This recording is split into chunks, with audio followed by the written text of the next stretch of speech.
Hello friends, welcome to our channel. Today we're going to take a look at another horrible case with you. The case of Pamela Buchbinder. Jacob Nolan was born in 1991 into a wealthy family in Miami, Florida. As the third child in the family, he received a lot of love from his parents. They realized that he was different from his peers. However, at the age of 5, Jacob was diagnosed with attention deficit hyperactivity disorder. When Jacob turned 15, his family noticed that he was experiencing significant mood swings. Despite this, he was doing well in school. He created an educational smartphone app and won a competition in Miami. However, a month later, Jacob couldn't get out of bed, had no motivation to do anything, even stand up. They finally brought him to a doctor who diagnosed him with depression and anxiety. At 17, Jacob expressed that he no longer wanted to live. His parents noticed his unstable behavior and mental state, prompting them to take him to a hospital where he was diagnosed with bipolar disorder. This serious mental illness involves extreme mood swings, ranging from depression to emotional outbursts. Those affected feel trapped in their own thoughts. After finishing high school, Jacob enrolled in college while continuing his treatment. Throughout this time, he saw various psychiatrists who prescribed increasingly stronger medications. From the ages of 17 to 20, Jacob underwent numerous treatment courses, took 5 to 6 pills daily, and tried around 30 different medications, yet none seemed to help. By 2012, at 21 years old, Jacob was still deteriorating.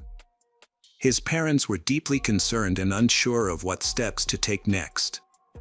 Then, one day, a relative from New York, Pamela Buchbinder, called with an offer of help.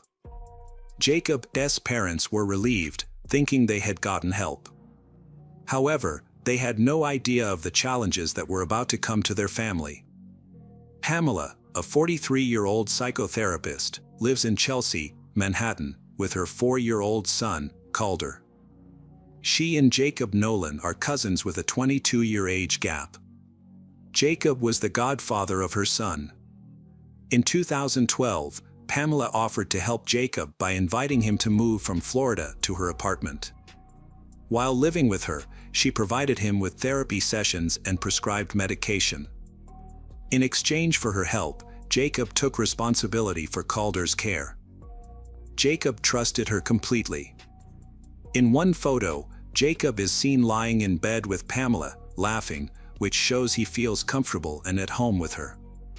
However, it's important to note that this relationship is not just familial. Pamela is also Jacob's psychotherapist. Jacob cared deeply for Calder and treated him like a son. He wanted to set a positive example for his godson of what a real man should be like. This approach seemed to work, as Jacob, who had struggled with mental illness for years, seemed to be stabilizing, joking frequently and always smiling. Unfortunately, this happiness did not last long. Over time, Pamela began to frequently express her frustrations with her ex-partner, Michael Weiss, Calder's father. Pamela ended her relationship with Michael shortly after the birth of her son. Michael Weiss, 38, is a psychotherapist. On the surface, he and Pamela appear to be a happy, loving couple. However, beneath the perfect exterior, their relationship is in trouble. Both Michael and Pamela have reported domestic violence to the police. Pamela once attacked Michael with a piece of broken glass. Michael received medical treatment, stitched up the wound, and later that day, he reported the incident to the police. As a result, Pamela was arrested and charged with assault. However, she was soon forgiven by Michael and the couple reconciled, but a few months later, Pamela went to the police again, claiming that Michael had threatened her and wanted to kill her. She later retracted that statement. Although they were never officially married, Michael and Pamela's relationship lasted about 4 years. After they had a son in 2008, Pamela finally ended the relationship. Their tumultuous relationship ended.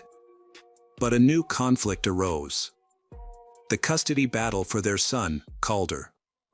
Every day, Pamela tells Jacob about Michael in insulting words. She complained that Michael refused to pay child support and even accused him of doing bad things to their son, Calder, during his visits. On the morning of November 12, 2012, Jacob was awakened by Pamela's gentle touch. She climbed into his bed, caressed his back, and whispered sweet nothings in his ear. She told him that Jacob was her savior. He was the best person in the world because no one understood her like he did. However, her affectionate mood quickly changed. She took a black sports bag from her closet and stuffed it with a long-handled hammer and a kitchen knife. Overwhelmed with emotion, she began to cry and told Jacob that today was the day he needed to face Michael. A diagram showing the entrance to the multi-story office building where Michael is seeing patients is written on a piece of paper. Jacob stands up, grabs his bag, stuffs the diagram into his pocket, and leaves. Before leaving, he washes his face and declares, "Today is the day our lives will change for the better because Michael will be eliminated." Jacob arrived at the right high-rise in Manhattan. He circled the building, observing it from different angles. Entering through the service entrance, he checked in on the first floor, provided his real name, and mentioned he was going to the tutoring center. He was allowed inside. Jacob took the elevator to the 12th floor and made his way to Michael's office. He heard a patient inside and decided to wait in the hallway for the appointment to finish. Soon, the patient would exit, leaving Michael alone. While waiting, Jacob felt increasingly anxious. Doubts flooded his mind, making him question whether he was making the right decisions. At one point, he thought about abandoning everything and running home. However, the idea of returning to Pamela without completing her request and disappointing her was stronger than his fear. Jacob realized he had no choice but to continue. After the patient left, Jacob entered the office and informed Michael that Pamela had asked him to collect financial documents for the Calder's kindergarten. As Michael searched for the documents, Jacob asked to use the restroom. In the restroom, Jacob took out a knife and hid it in his pocket, then retrieved a large hammer.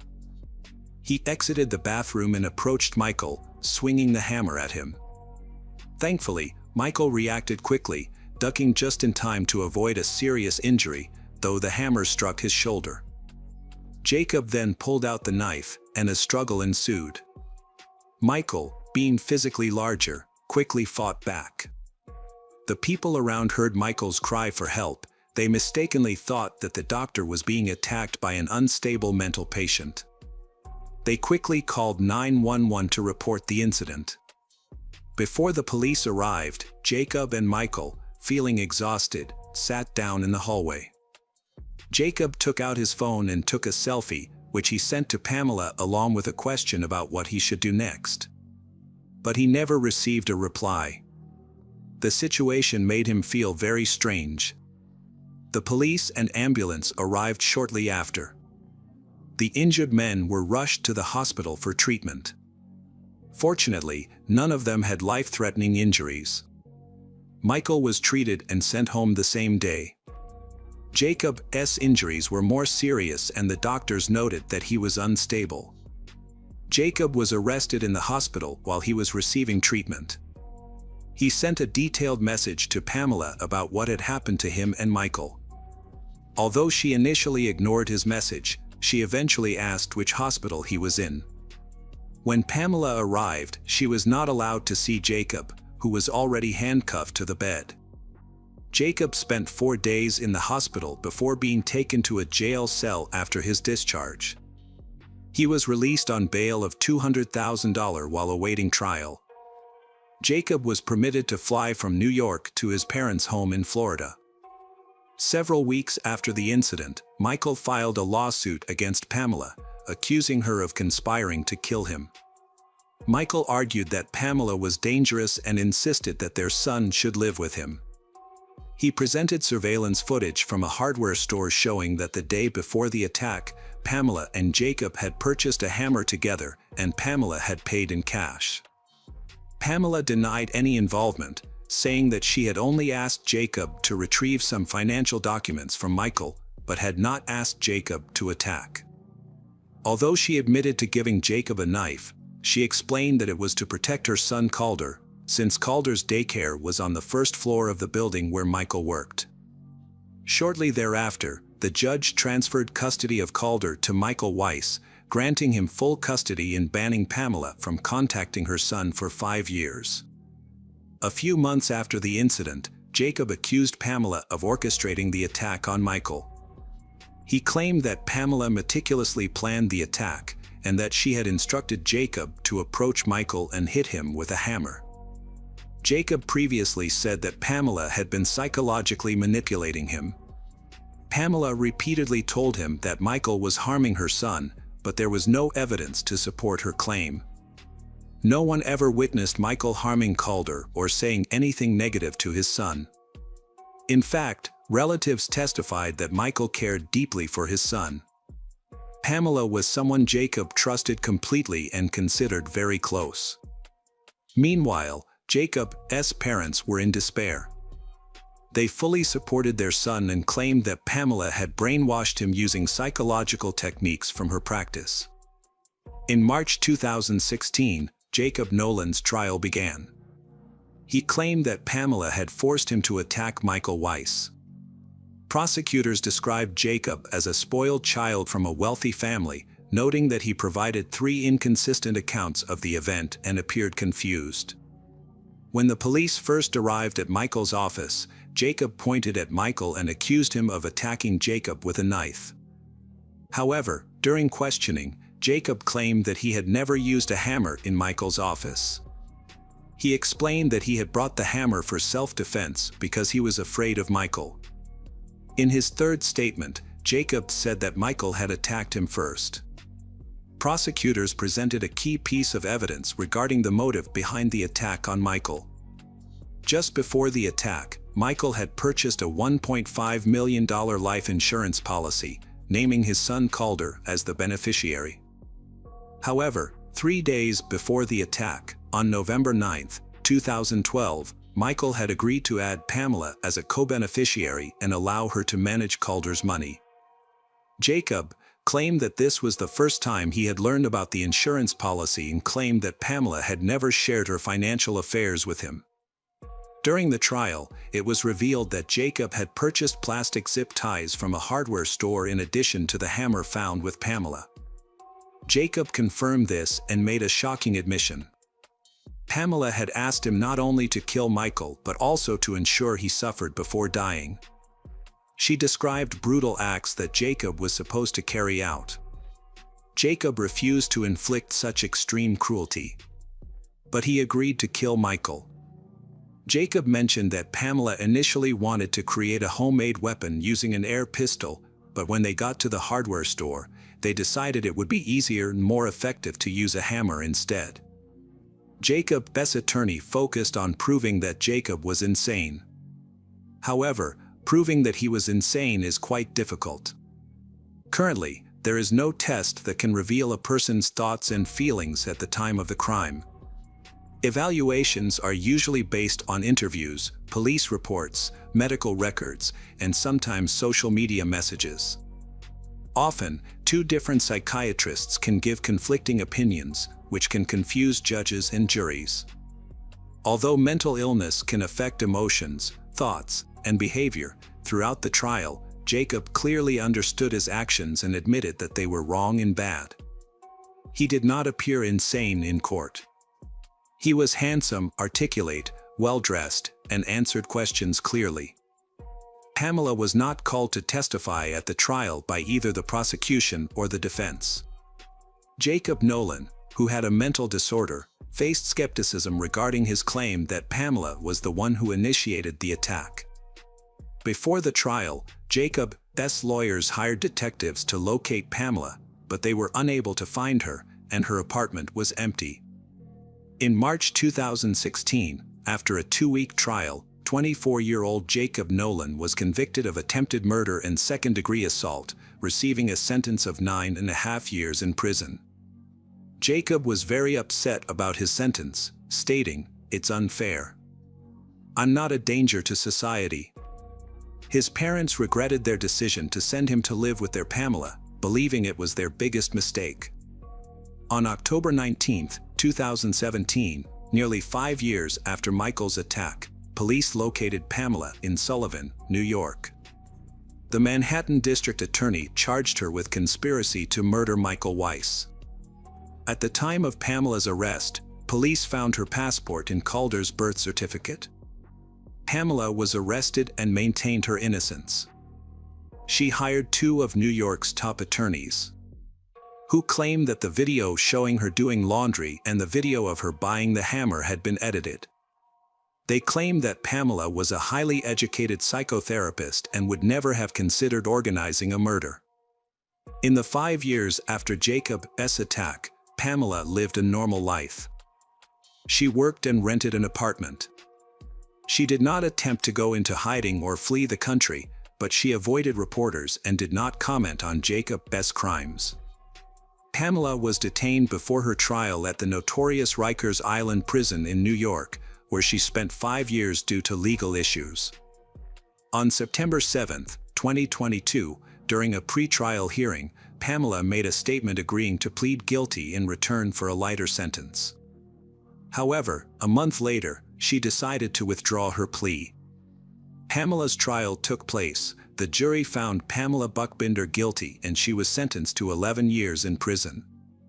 After the verdict was read, she looked sadly at her relative, who blew her kisses. Jacob and Pamela are currently serving their sentences in separate correctional facilities in New York. Jacob is scheduled to be released in 2024, while Pamela will be released in 2027. Jacob maintains regular phone contact with his parents. He has expressed remorse for his actions and reflects on them every night.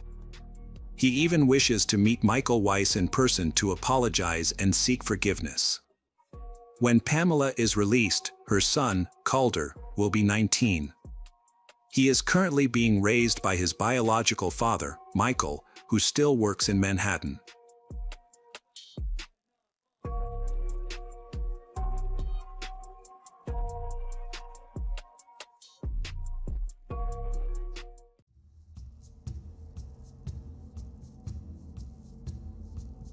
Hello friends, welcome to our channel. Today we're going to take a look at another horrible case with you. The case of Anna Kriegel. Geraldine and Patrick Kriegel lived in Ireland. In 2006, they celebrated their 20th wedding anniversary. The couple had a strong relationship and dreamed of having a child. They understood that adopting a child from an orphanage required significant time and effort, as well as meeting strict requirements, but they remained hopeful. Both had successful careers and were financially stable while waiting for their adoption documents to be processed. Eventually, they received news that a 2-year-old girl from Russia was available for adoption. Her name was Anastasia, born on February 18, 2004, in Novokuznetsk. After her birth, she was placed in an orphanage because her biological mother could not provide her with a good life. On August 10, 2006, the family brought the little girl home, marking the day as their family holiday. They decided to keep her name and called her Anna for short. The happy moment when they heard Anna's laughter filled the house. Anna was loved by her parents. They made efforts to make their family happier. They went ice skating and planned summer tourism trips. The family often went on vacation to Patrick's hometown of Annecy, France, where they owned the house. Anna made several friends there and she looked forward to this trip every year, as she loved France and was even learning French. However, Anna struggled with learning English, and Patrick supported her in this so she could communicate better with her peers. Anna also found it difficult to form close relationships and express her emotions. Her time in the orphanage, where Anna lacked care, made her uncomfortable with being touched. Nevertheless, Geraldine and Patrick helped fill this emotional gap by loving and supporting Anna unconditionally. Their nurturing environment, along with educational activities, healthy meals, and sports, provided a strong foundation for Anna's future. During a routine checkup, doctors discovered a tumor in Anna's right ear, which resulted in significant hearing loss in her right ear and partial blindness in her right eye. Despite these challenges, Anna remained an active and cheerful girl. However, her hearing and vision problems affected her ability to learn, causing her to struggle to retain information and resulting in poor grades in elementary school. To keep up with her classmates, Anna sought professional help until the end of 3rd grade. One day, while walking home and enjoying her favorite music through her headphones, Anna suddenly encountered 4 boys blocking her way. They mocked her and even pinched her, causing her to run home in tears and tell her mother everything. Worried, Geraldine and Patrick decided to take action and file a complaint against the boys. To keep Anna safe, her parents decide to take her to school and pick her up every day, but this makes her an easier target for teasing, much to the distress of Geraldine, who feels heartbroken over her daughter's misfortune. As time passed, Anna began to harm herself to cope with her emotional struggles. Her parents became increasingly alarmed, worried that she might take more drastic actions. Geraldine's only wish was for her daughter to find happiness. After a while, Anna started to improve. She made new friends, people she enjoyed sleeping over, going for walks, watching movies, and chatting with. As Anna's high school years were coming to an end, Geraldine wanted to help her prepare for her upcoming test on May 13, 2018. They usually spent the weekends doing homework together, and even though Geraldine was very busy, he always made time to study with Anna. However, this weekend, they decided to take a break. They turned on the TV, made popcorn, and cuddled up while watching a movie. Anna's cousins joined them, and Geraldine ordered pizza. The kids played games while the adults relaxed with wine and snacks. The house was filled with laughter and fun, and no one could have predicted what would happen next. On May 14, 2018, the day started like any other. Geraldine took the train to Dublin, while Anna went to school. After lunch, Anna had an appointment with a psychologist. Meanwhile, Patrick, who was already retired, decided to sleep in. Classes ended at 4 p.m., and Anna tried to call her mother, but Geraldine was in an important meeting and couldn't answer. She sent Anna a message saying she would call back later. When Anna gets home, she finds her father Patrick relaxing in the garden. Patrick is surprised to see Anna, coming home with a boy he has never seen before. Anna is clearly excited. She whispers something to the boy, grabs her favorite sweater, and tells her father she will be home soon. Patrick reminds her that she needs to study, which she has forgotten. Patrick watches as they leave for the park, and that is the last time he sees his daughter. At first, her father wasn't concerned because the park was only a 20-minute walk away. At 5:10 p.m., Geraldine returned home and attempted to call Anna, but she didn't pick up. After some time, she gave up on calling, assuming Anna would return soon. When Anna still hadn't come home, Patrick told his wife that Anna had gone to the park with a guy. This was unusual. Geraldine quickly sent Anna a text asking her to come home but got no reply. This silence worried her parents. Geraldine felt anxious due to past experiences where her daughter faced ridicule for her illnesses. Worried, Geraldine went to the park but couldn't find Anna. The parents began driving around the neighborhood searching for her. Their anxiety grew when they realized they knew nothing about the guy Anna had been with. By 9 p.m., they reported Anna missing to the police, stressing that she hadn't answered any calls or messages, which was very unlike her. They also informed the police about the unknown guy. The police quickly located a young man named Boy B, who appeared surprised by their inquiry. When they asked him where Anna was, he explained that they had walked together until 5:40 p.m. and then parted ways. Following this, the police initiated a search for Anna, scouring the area and examining surveillance footage. Patrick and Geraldine, Anna's parents, provided photos, including one of her wearing the black sweatshirt she had on when she left that evening. While the police analyzed video footage that showed Boy B and Anna in the park around 5 p.m., they noticed that at 5:14 p.m., the two left the park through a different exit, and after that, Anna seemed to have disappeared without a trace. The investigation was accelerated when a witness reported seeing the couple in the park. The video showed Boy B walking alone in the park at 5:49 p.m. When pressed by police, Boy B revealed that he had been with a friend named Boy A, who had feelings for Anna, and that he had facilitated their meeting. With this new lead, police stepped up their search efforts, sharing information about Anna's disappearance on social media and in local newspapers. At the same time, the search for Boy A started. His backpack was discovered, and security cameras captured him going in and out of the park, but there was a long period where he wasn't seen. Some people thought Anna might have run away, but that idea was quickly rejected. To solve the mystery of her disappearance, police carefully examined what happened in the park that day, looking closely at the actions of Boy B and Boy A with their parents present. The boys' interactions raised suspicions among the police, resulting in them being questioned separately. Boy B's testimony remained consistent, but Boy A's story differed. He was surprised when Boy B asked him to go with him, knowing that Anna had feelings for him. During their conversation, Boy A described a frightening incident in which two unknown men attacked them, leading to a struggle in which he injured one of the attackers. He showed police his injuries, including scratches and cuts to his face, suggesting that the unknown men might be involved in Anna's disappearance. As a result, the police asked for descriptions of the attackers and collected the boys' belongings for DNA testing.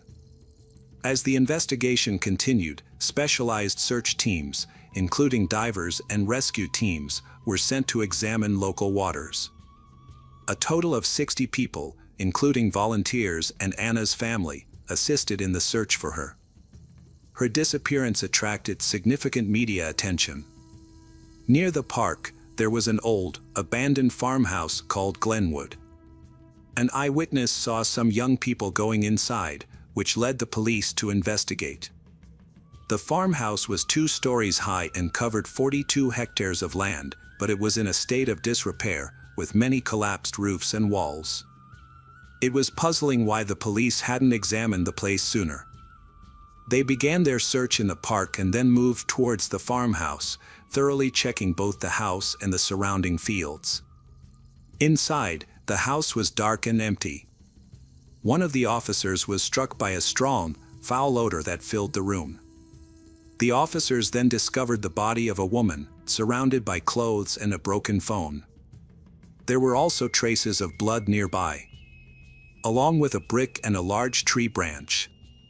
Based on the clothing, it was determined that it was Anna's body. She had multiple wounds, and her neck was wrapped in duct tape. Her body lay among broken bottles and debris.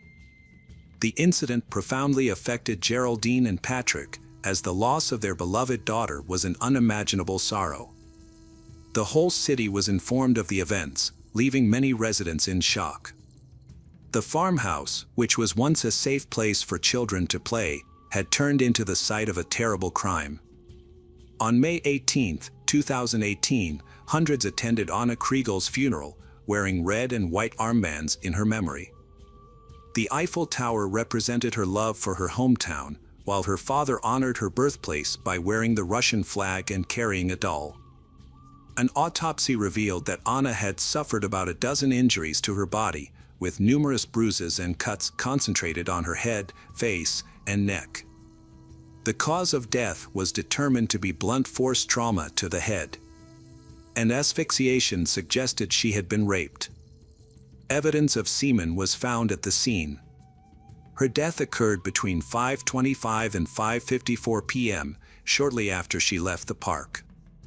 At the entrance to the building, she was beaten with a heavy stick and then hit with a brick, leaving blood splattered on the wall. On May 24th, police gathered all the evidence and arrested two teenagers, Boy B and Boy A, who were last seen with Anna. The townspeople were shocked, as both were suspected of killing her. In Boy A's backpack, they found a zombie mask with traces of Anna's blood, along with gloves and knee pads. Semen found at the crime scene matched Boy A's DNA, and Anna's blood was also found on his shoes and clothes. Despite the evidence against Boy A, no DNA was linked to Boy B. During questioning, Boy B admitted that he saw Anna enter an abandoned house with Boy A but claimed that he did not know what Boy A was up to. Boy B wanted to enter the house but was frightened when he heard screaming coming from the entrance.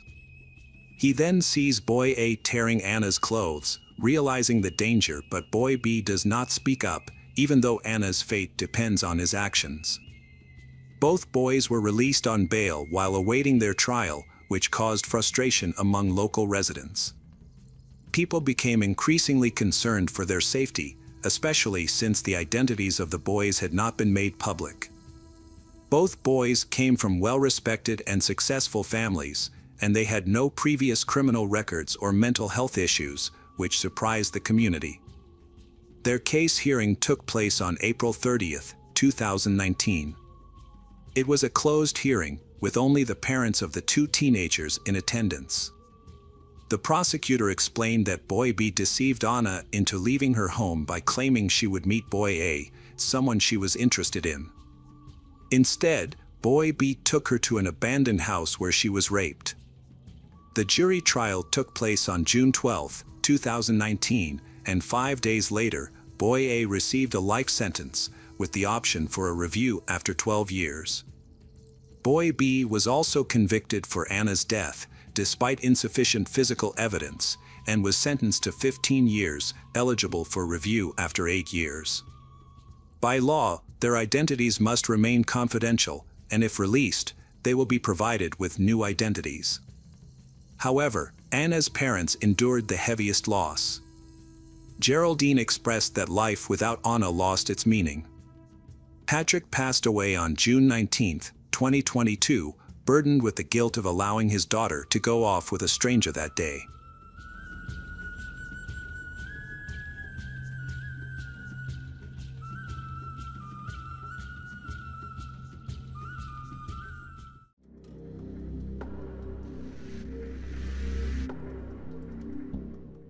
Hello, crime enthusiasts, are you ready for another chilling investigation? The case of Marbella Valdez. One was born in Tijuana, Mexico's second-largest city, located in the state of Baja California. In 2020, when this case was being developed, one was 40 years old and owned a cleaning company. Although this was his main job, he seemed to have a true passion for the security sector. On one occasion, he interned at the forensic office of the state prosecutor's office. He is still passionate about being a law enforcement officer. Occasionally, he would even go out on the streets dressed in a police uniform. In August 2019, one met a 20-year-old girl named Marbella Valdez. She has a sweet and cheerful personality. She is often called Bella by her family and friends. As a child, she experienced many hardships. At the age of 5, she was sent to an orphanage. She continued to spend the following years in such facilities. According to local pastor David Lopez, who was present when the girl was admitted to the orphanage, she quickly demonstrated her kind nature and goodwill. This helped her win love and respect from the other children, as well as from the staff there. Although facing many difficulties, Marbella still feels optimistic and loves life. At the orphanage, she made friends like Brenda Valdez and Jairo Solana. Brenda became very close to her. Pastor David observed that they were often playing together and always by each other's side during various activities. They always love, help, and protect each other. Brenda took on the role of an older sister who was always there for her. Over time, Marbella started dreaming of a better future and successfully completed both primary and secondary school, She was considered a good student and actively participated in youth religious groups. She realized that progress comes from studying and working hard, so she started selling sweets to her schoolmates at the age of 16 and did extra work as a house cleaner. Fortunately, on her journey to success, Marbella had support. William Messick, an American IT executive, had been helping her and Brenda for some time. In 2014, he started a program to aid orphans from Tijuana, Mexico. His idea is to help children during the most difficult and vulnerable stages of their lives, until they are mature enough to face life on their own. Having been an orphan himself, William understood their struggles. His project included a scholarship program. After meeting Brenda, they formed a close bond, like father and daughter. Brenda told him about her friend, Marbella, from the orphanage, and soon he included Marbella in his program. In 2018, Marbella graduated from high school. She then enrolled at the Autonomous University of Baja California to pursue her dream of becoming a lawyer, with a focus on protecting children's rights. As she entered adulthood, William helped both Marbella and Brenda rent an apartment. Later, when she expressed her desire to live independently, and William once again supported her, acknowledging her maturity and sense of responsibility. During this time, she started university and also looked for a job to support herself. With William's help, she even purchased a car to commute easily between work, university, and home. Marbella started working at a gas station owned by Randy Chicas, a Mexican company that supports women. Her shift began at 5:30 a.m. and ended at noon. After lunch, she would head to the university to study law. Despite her packed schedule, but she made time for church services. It was at the gas station that she met Juan, who owned a cleaning company. One day, he stopped by to fill up the company car. He was immediately attracted by the friendliness and charm of Marbella. From then on, he made it a point to visit the station almost daily, filling up his cars and trying to strike up a conversation with Marbella. She treated him with the same courtesy and smile she gave to all her other customers. Soon, Juan started giving Marbella gifts, such as sweets, toys, and chocolate. He even brought breakfast for her and other female employees. She told William, who she thought of as her father, about Juan's actions. William warned Marbella to be careful since Juan was much older. However, she said she wasn't interested in Juan. For she, a 20-year-old girl, the attention of an older person like Juan seemed funny and even ridiculous. Her colleagues also found the situation funny. Everyone considered Juan to be a friendly and respectable person, not a threat to young girls. Marbella made it clear she wasn't interested in Juan and often turned down his invitations to meet.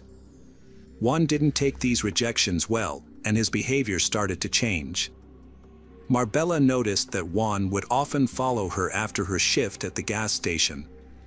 He seemed to always know her whereabouts and would appear, asking her to go with him.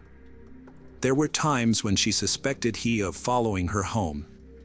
She mentioned this strange behavior to her colleagues. On Wednesday, February 5, 2020, Marbella failed to show up for work at the gas station and did not contact anyone to explain her absence. Marbella and her friend Brenda, although not living together, would meet up several times a week. Brenda had a young son whom Marbella adored and visited often. They would talk on the phone daily. Brenda, who worked the night shift, would usually call Marbella every morning after returning home. That Wednesday, Brenda and Marbella didn't talk as usual. Brenda woke up around 9 a.m. to find a message from Marbella saying she had a stomach ache and wouldn't be going to work. Instead, she planned to see a doctor. This message worried Brenda for two reasons: her health and the unusual manner in which the message was written. It was also strange that she didn't call. Brenda tried to reach Marbella but couldn't, so she contacted their mutual friends. However, none of them had any information about Marbella's whereabouts. The group of friends began searching for Marbella in local hospitals and medical centers, but they couldn't find her anywhere. Brenda and one of her friends decided to visit Marbella's house. They knocked on the door and rang the bell, but there was no answer. Normally, Marbella would leave a window slightly open for her friends to come and go. This time, the window was wide open. Brenda climbed in through the window and found the interior of the house looking as if Marbella had just come home from university. Her belongings, including books, clothes, bag, and car keys, were all in their usual places. However, Marbella is missing. Throughout the day, they searched various locations but found nothing. According to Brenda, they went to the police to report Marbella missing. However, because Marbella was an adult, police regulations required waiting 3 days before launching an official search. Despite this, an investigation began right away.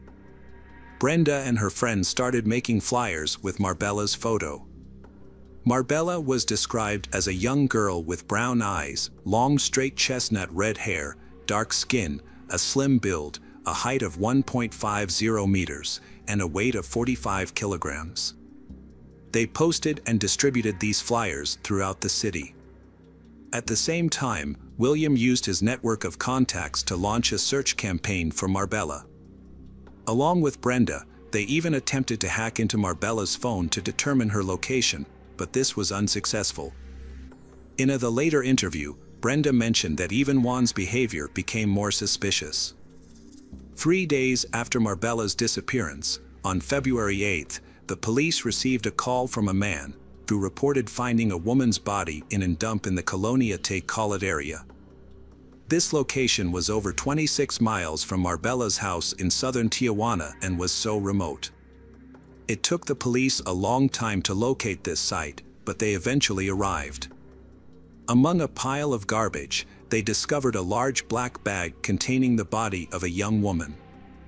She was dressed in blue pajamas with images of black puppies and animal print slippers. The body was almost face down, with the legs tied with a yellow cord and the hands tied behind the back with a pink scarf wrapped. The body was taken to the morgue for examination, while investigators collected evidence at the scene. After finding the body, police informed Brenda that the body's characteristics matched the description of Marbella.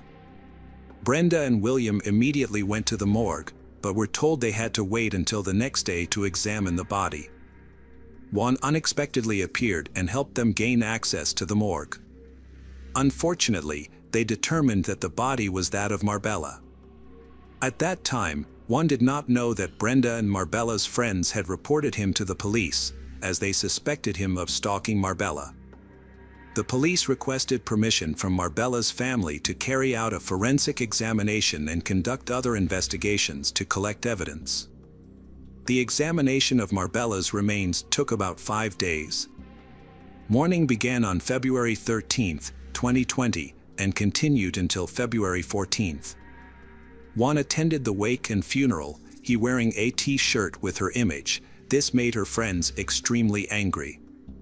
Despite their anger, they remained silent, follow the instructions of the authorities so that he does not become suspicious, as they feared he might escape before sufficient evidence was collected for his arrest.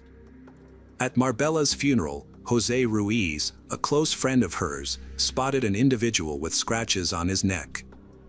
This man behaved strangely, repeatedly approaching the coffin, threatening people with a knife, and offered to carry flowers to the cemetery in his car. Meanwhile, police are still trying their best to investigate Marbella's death.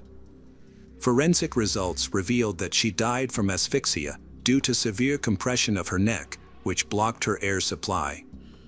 She also suffered serious blows to the abdomen, causing damage to her internal organs. In front of the University of Baja California, Marbella's classmates held a memorial in her memory. They emphasized that she was a victim of violence by men, a serious problem taking place across Mexico. The investigation into Marbella's killing included interviews with people who knew her. Through the interviews, it was learned that a few days before she was killed, she had spoken to Juan. He said that he was a federal police officer in Baja California and worked as a specialist at the Attorney General's office. However, it was discovered that he had only interned at the Attorney General's office. Additionally, some media outlets reported that he had a criminal record and was imprisoned for offenses related to illegal substances in the state of Sonora. The results of a search of Marbella's car were even more troubling, as experts found a hidden geolocation device. Later, a search of Juan's house uncovered several similar devices and satellite detection receivers. This explains why he always knows where she is. However, the most compelling evidence came from a forensic examination of the body, which revealed fingerprints and semen. DNA analysis confirmed that these matched the genetic sample taken from Juan when he was brought in for questioning. An analysis of Marbella's mobile phone showed that her phone and Juan's were always in the same locations during her disappearance. This shows that he used her phone to send messages to her friends. A few days after the funeral, Juan was charged with the murder of Marbella, and on February 22, 2020, he appeared in court for the first time. During this hearing, it was revealed that after her disappearance, he contacted the state attorney general's office several times to ask about the investigation's progress. He also expressed his wish that the person responsible for Marbella's death would not be punished. The authorities stated that Juan had always been the main suspect in the case, due to previous reported incidents of harassment. It was said that he was obsessed with Marbella, even though he had known her for only 5 months. Since then, he had been under police surveillance. According to the investigation, he allegedly entered her house and kidnapped her. The incident occurred between February 5th and 8th in the Sai Kotlef Aliman neighborhood, where Juan lived. There he kept she, exerting physical and sexual violence, which caused injuries to her face, stomach, and genitals, ultimately leading to her death. The conclusion in the case was that Marbella died of lack of oxygen, caused by compression of the neck, which blocked the airway and blood vessels. She also sustained severe bruising to her abdomen, causing damage to internal organs. Juan's DNA matched semen found in Marbella's body, and a considerable amount of tissue was found under her fingernails, indicating a struggle. During the hearing, mobile phone tracking data revealed that Juan and Marbella's phones were together starting from the morning of February 5th. The body was discovered at Marbella's home. Another important clue is that their phones were also together on February 2nd. This was also the day Marbella reported her house and car keys missing. On February 27th, at a hearing in the Superior Court of Tijuana, Judge Daniel Aguilar Patina concluded there is enough evidence to accuse Juan of killing Marbella.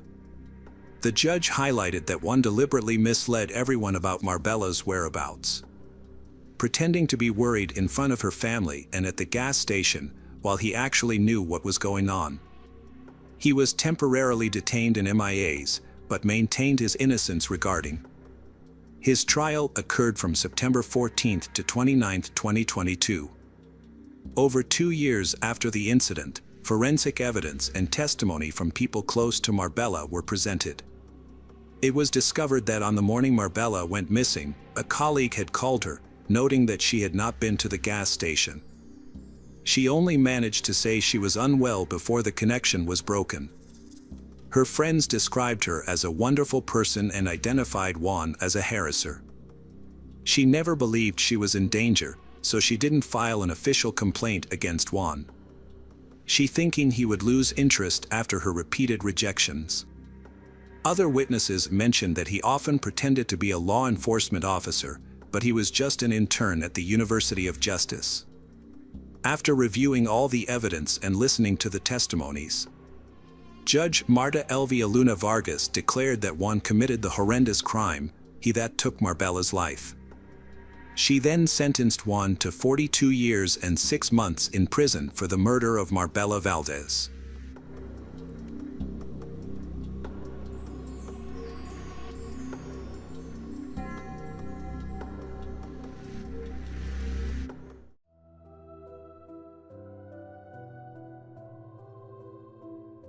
Hi everyone, thanks for returning. Let's unravel another horrible case. The case of Mariana Jocelyn Baltira. Mariana Jocelyn Baltira was born on October 24, 2000, in Morelos, a city in the state of Mexico. She was the eldest of 2 children. Her mother, Syra, had a difficult time giving birth to she, as she was born much earlier than expected. At birth, she has very low weight, causing doctors to be concerned about her chances of survival, and they expressed this to her parents. Mariana spent her first 2 months in a hospital's special ward for premature infants. Her mother prayed constantly for her recovery, and prayers were answered. Her condition improved rapidly, she gained weight, and by New Year's 2001, she was discharged home. So, the girl's parents celebrated the holiday with their daughter. While she grew up slim and beautiful, her health remained fragile from an early age. When Mariana was 4 years old, her family welcomed a second child, a baby boy named Bernardo. She adored her younger brother and helped her parents care for him from an early age. The 2 sisters were extremely close and almost inseparable. At the age of 6, Mariana was diagnosed with epilepsy, which required her to take regular medication to reduce the chances of seizures. Thanks to effective treatment and regular supervision from experts, her condition was well managed, allowing her to live a relatively normal life, much like other children her age. She pays great attention to health care, always follows a routine and takes medicine on time. Mariana draws very well and loved music. She was kind, sincere, and open-hearted. Everyone who knew her spoke highly of her. Despite this, she was very modest and shy, especially during her teenage years.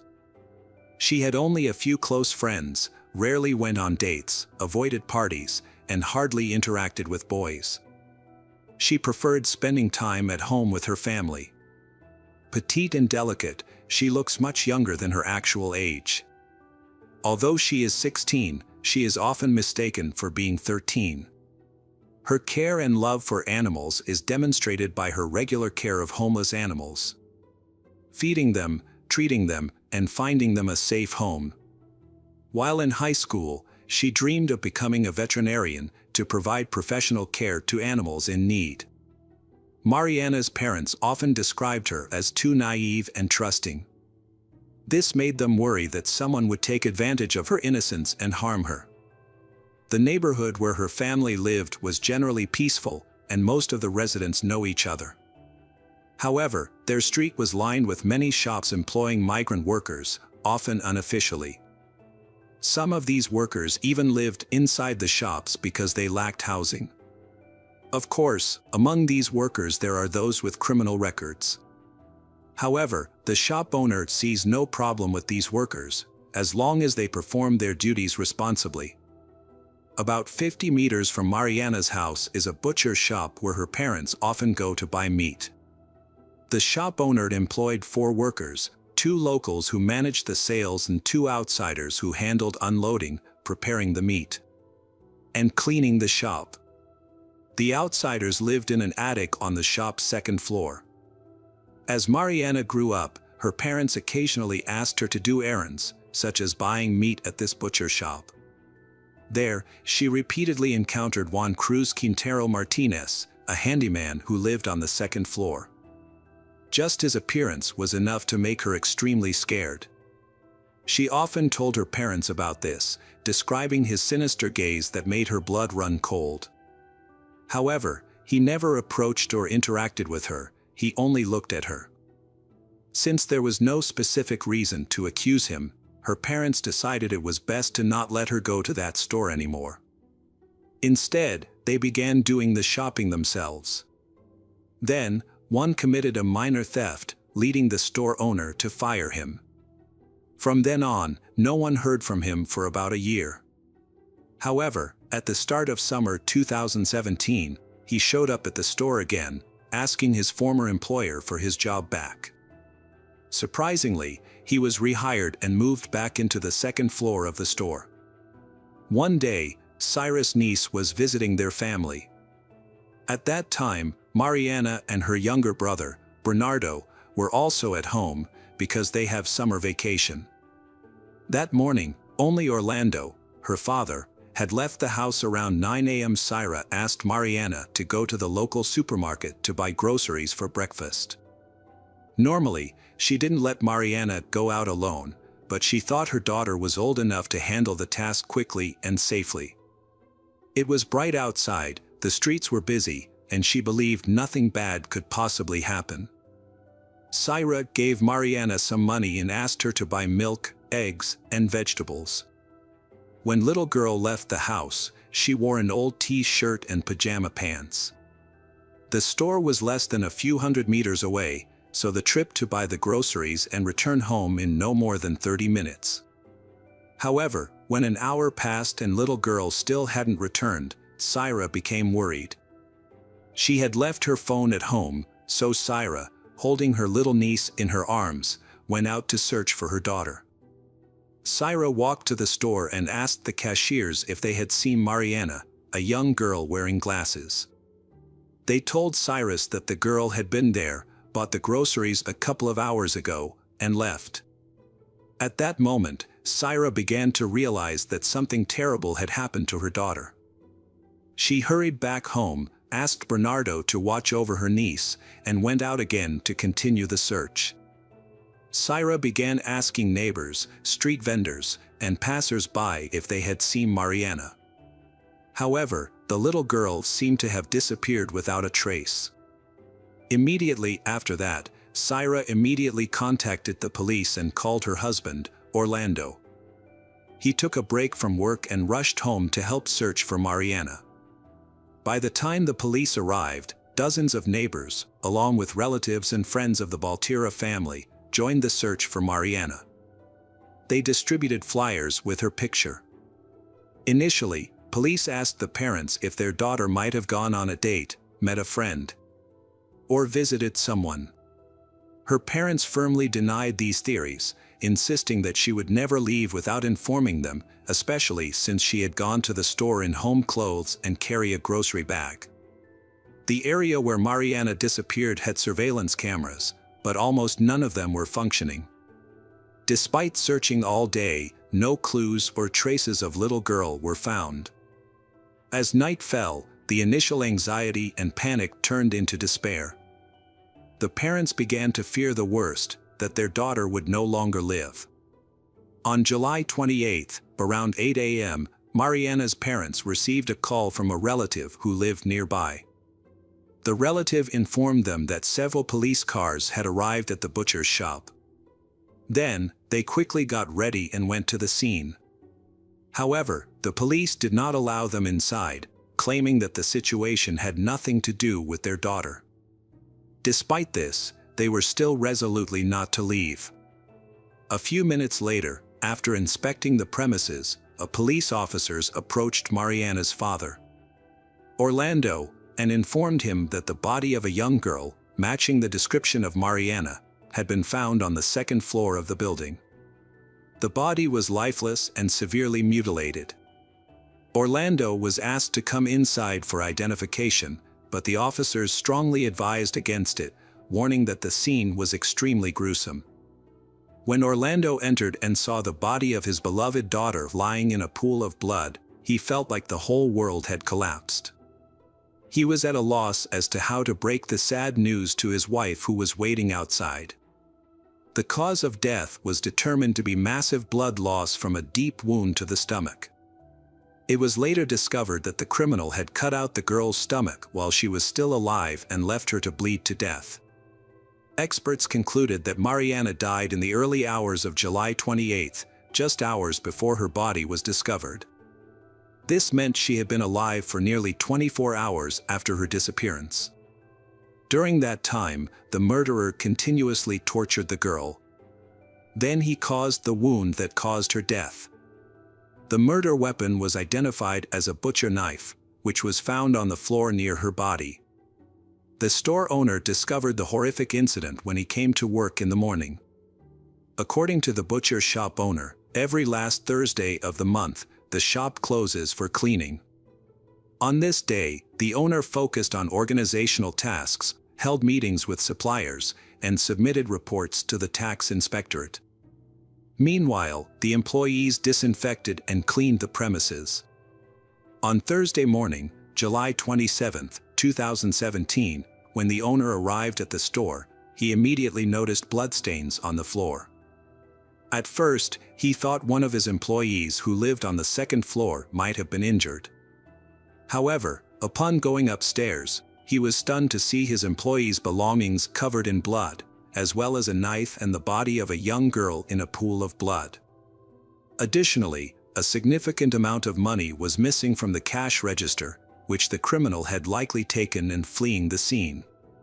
2 employees who lived and worked at the store immediately became suspects.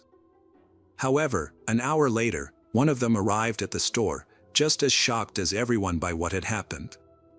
He said that the day before, he was busy so he had to go back to his hometown, and the other employee agreed to cover his shift. The police determined his account to be truthful, as there was no evidence placing him at the crime scene. As a result, he was removed from the list of suspects. By that time, investigators had obtained CCTV footage from the supermarket where Mariana was shopping on the last day of her life. The footage showed little girl entering the store, followed a few minutes later by Juan Martinez, the butcher. His behavior was unsettling. He appeared to stalk her, like a predator tracking its prey. Without purchasing anything, he left the supermarket shortly after she. After that, both of them vanished. Although there were street cameras in the area, they were not functioning.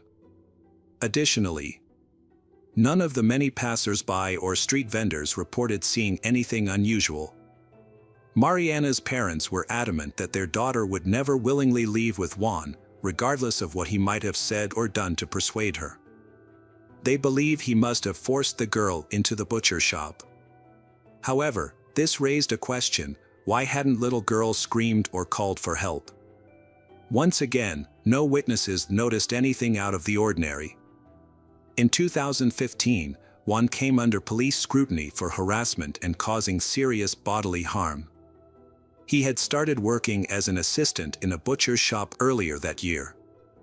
According to the shop owner, he was diligent and raised no concerns for a long time.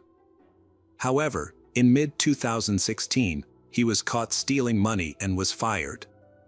After losing his job, he moved back to the suburbs to live with his parents. There, he lived with his old and weak mother and his sister, who was her primary caregiver. Juan took advantage of his family, stealing money and belongings from the house. He abusing alcohol and illegal drugs. He frequently physically assaulted his mother and sister. Eventually, his sister, fed up with his abusive behavior, threatened to report him to the police. Because he was afraid of being arrested by the police, he decided to leave home. He went to his old employer, the owner of a butcher's shop, and asked to be rehired.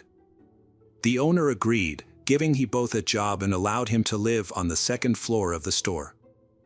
This happened in mid-June, about a month before a tragic incident unfolded. At first, Juan performed his work diligently. However, about a week later, he meets Mariana, who has changed and matured over the past year.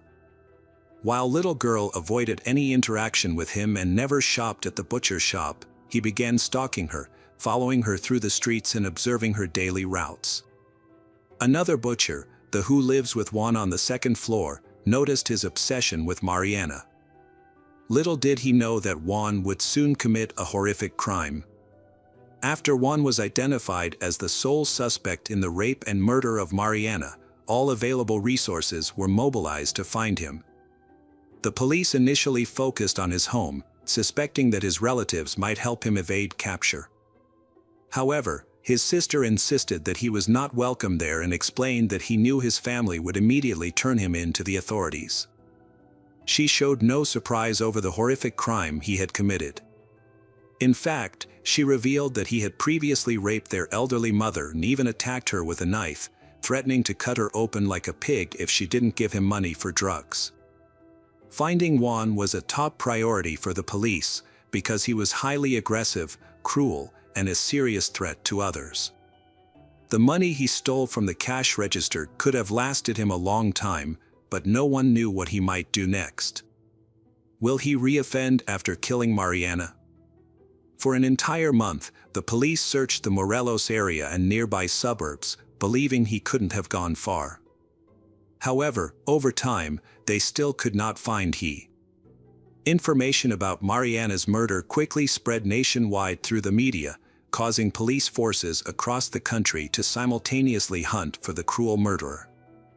Juan's photograph was broadcast daily on television, printed on the front pages of newspapers, and plastered on streets nationwide with the label "Ruthless Killer at Large." A substantial bounty was offered for any information about his location or help in capturing him, and the reward amount kept increasing. Yet, despite these efforts, the case made no progress. The search for Juan was very difficult. He had no contact with his family, no friends, no social media accounts, no mobile phone, and he didn't use credit cards. After 6 months of trying to locate him without any success, the reward for information about him was raised to about $250,000. Even so, there were no leads. Juan was finally captured in August 2019, 2 years after Mariana's murder. He was found nearly 1,000 kilometers away from the crime scene. In another state, thanks to an elderly woman who recognized him on the street. She noticed his suspicious behavior, as he constantly hid his face with a hood and sunglasses, and reported him to the police. She unaware that he was one of the most wanted criminals in Mexico. Juan was arrested right on the street, and to the surprise of the authorities, he did not resist. He calmly extended his hands, allowing officers to put handcuffs on him. The next day, after confirming his identity, the authorities transported him to Morelos, where the crime took place. He was placed in custody in a local prison while awaiting trial. In May 2022, 5 years after the tragic incident, the court sentenced Juan Cruz Quintero Martinez, who committed the murder and rape, to life in prison without parole. He must also pay approximately $49,000 in compensation for the damages he caused to Mariana's family. Mariana's parents and younger brother expressed that the arrest of her killer brought them great relief, as it ensured he could no longer harm other girls. However, they also acknowledged that no punishment, not even life imprisonment or restitution, could ease the pain in their hearts. Their beloved daughter and older sister was gone, and they would have to carry this sorrow for the rest of their lives.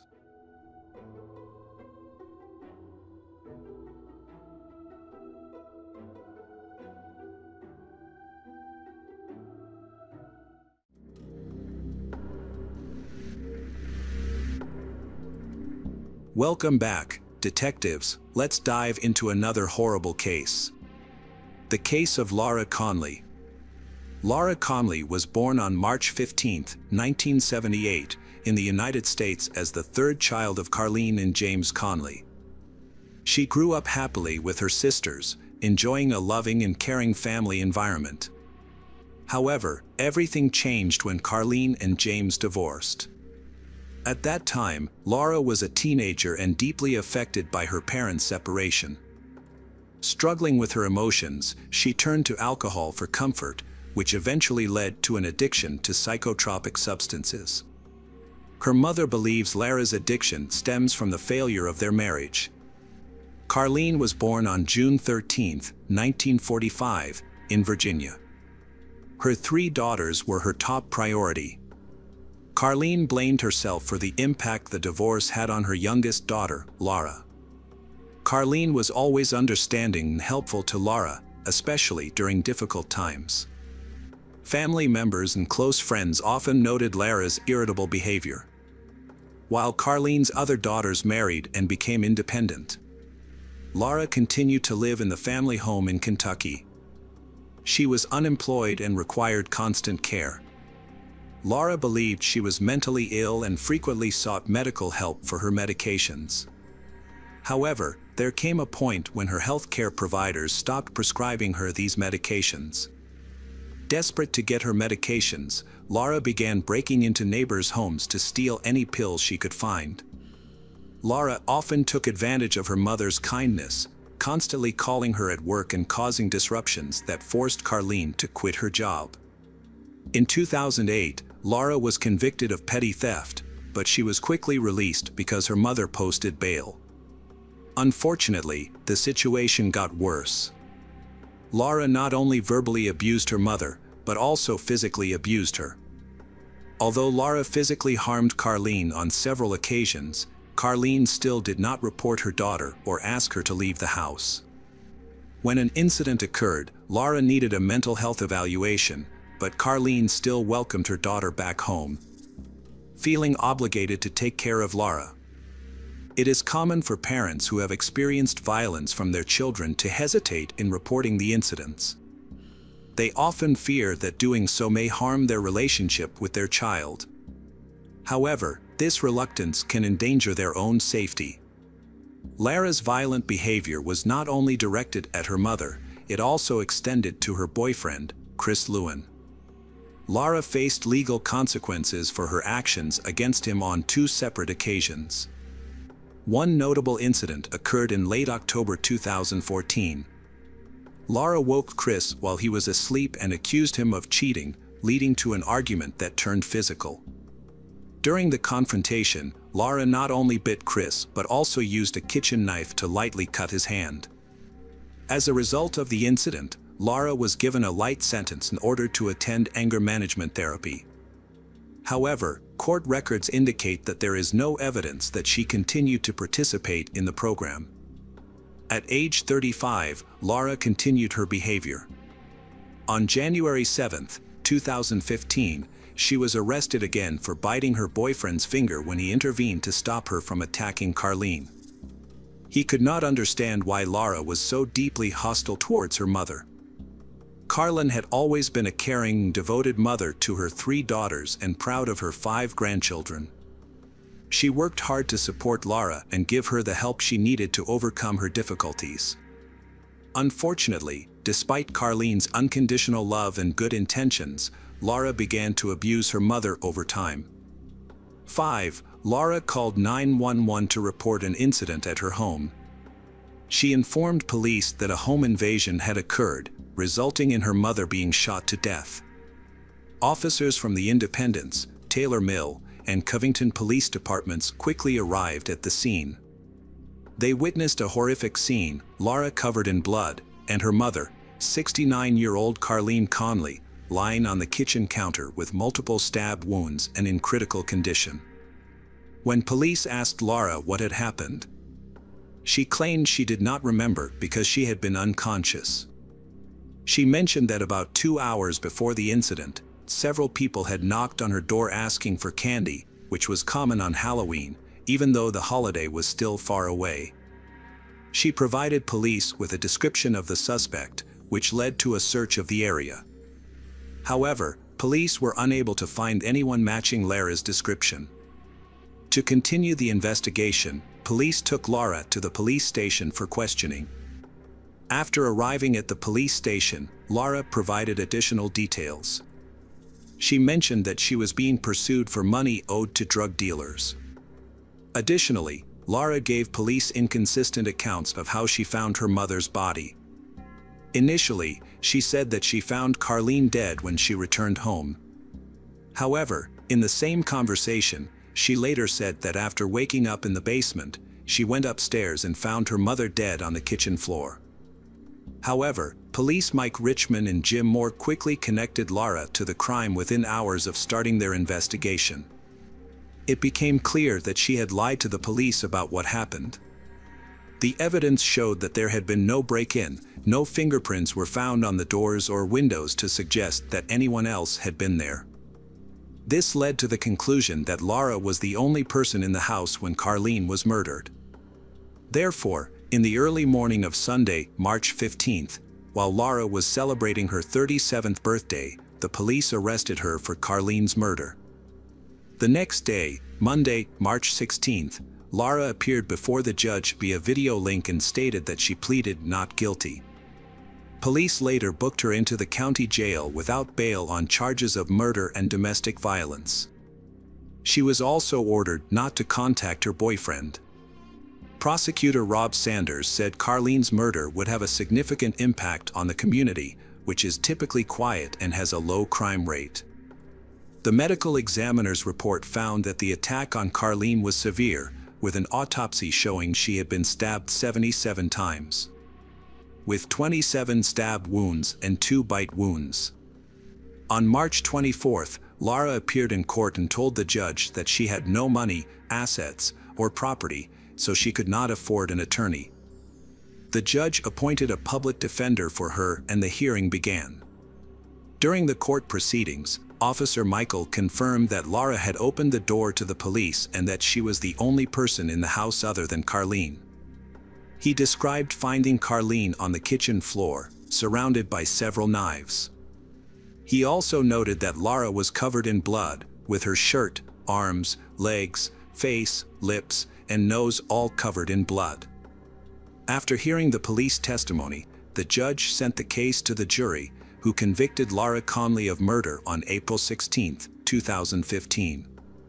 Lara's trial began on January 3, 2017, nearly a year and 9 months after the crime. The jury heard testimony from about 30 witnesses. The prosecution presented evidence from police officers involved in the investigation and from Carlene's family. In contrast, the defense argued that Lara acted in self-defense due to severe emotional distress. The defense claimed that the knife attack was in response to an attack by her mother. When Lara took the stand, she explained to the jury that she and her mother had argued about her birthday celebration. During the argument, her mother hit her on the head with a heavy object. Lara testified that she could not remember anything that happened after that, including how she got injured or her 911 call. The jury learned that a physical examination of Lara after the crime revealed she had cuts on her head and back, bruises on her body, and a hematoma under her eye. On March 23, 2017, the parties presented their closing arguments. Assistant District Attorney Lawrence summarized the evidence and highlighted the many conflicting and unconfirmed accounts that Lara presented. Later that day, after 3 hours of deliberation, the jury found Lara Conley guilty of first-degree murder and recommended a 27-year prison sentence. Lara's legal team filed for a retrial, claiming that her sentence was unfair. The lawyers argued that Lara was dealing with mental health issues, including bipolar disorder, depression, anxiety, and panic attacks. In their appeal, the defense emphasized that Lara had consumed large amounts of alcohol and a drug intended to cause drowsiness shortly before the incident. However, the judge rejected the appeal and ordered a psychological evaluation by court-appointed experts. The defense argued for the cancellation of the preliminary trial and requested a new trial, claiming that the initial trial was flawed, leading to Lara's guilty verdict. The prosecutor was allowed to use evidence from a prior assault committed by Lara. In June 2019, the Kent Supreme Court ruled that the trial court had made a mistake, which led to the overturning of Lara's 27-year prison sentence for her mother's murder and ordered a new trial. However, instead of going through a retrial, Lara opted to accept a plea agreement, which reduced her sentence to 20 years. As a result, she will be eligible for parole in 2032. Currently, Lara is incarcerated at the Women's Correctional Facility in Kent, where she is serving her sentence. Lara killed her own mother and displayed no remorse, leaving unresolved questions about her motives. Additionally, in just 10 years, Lara could be released.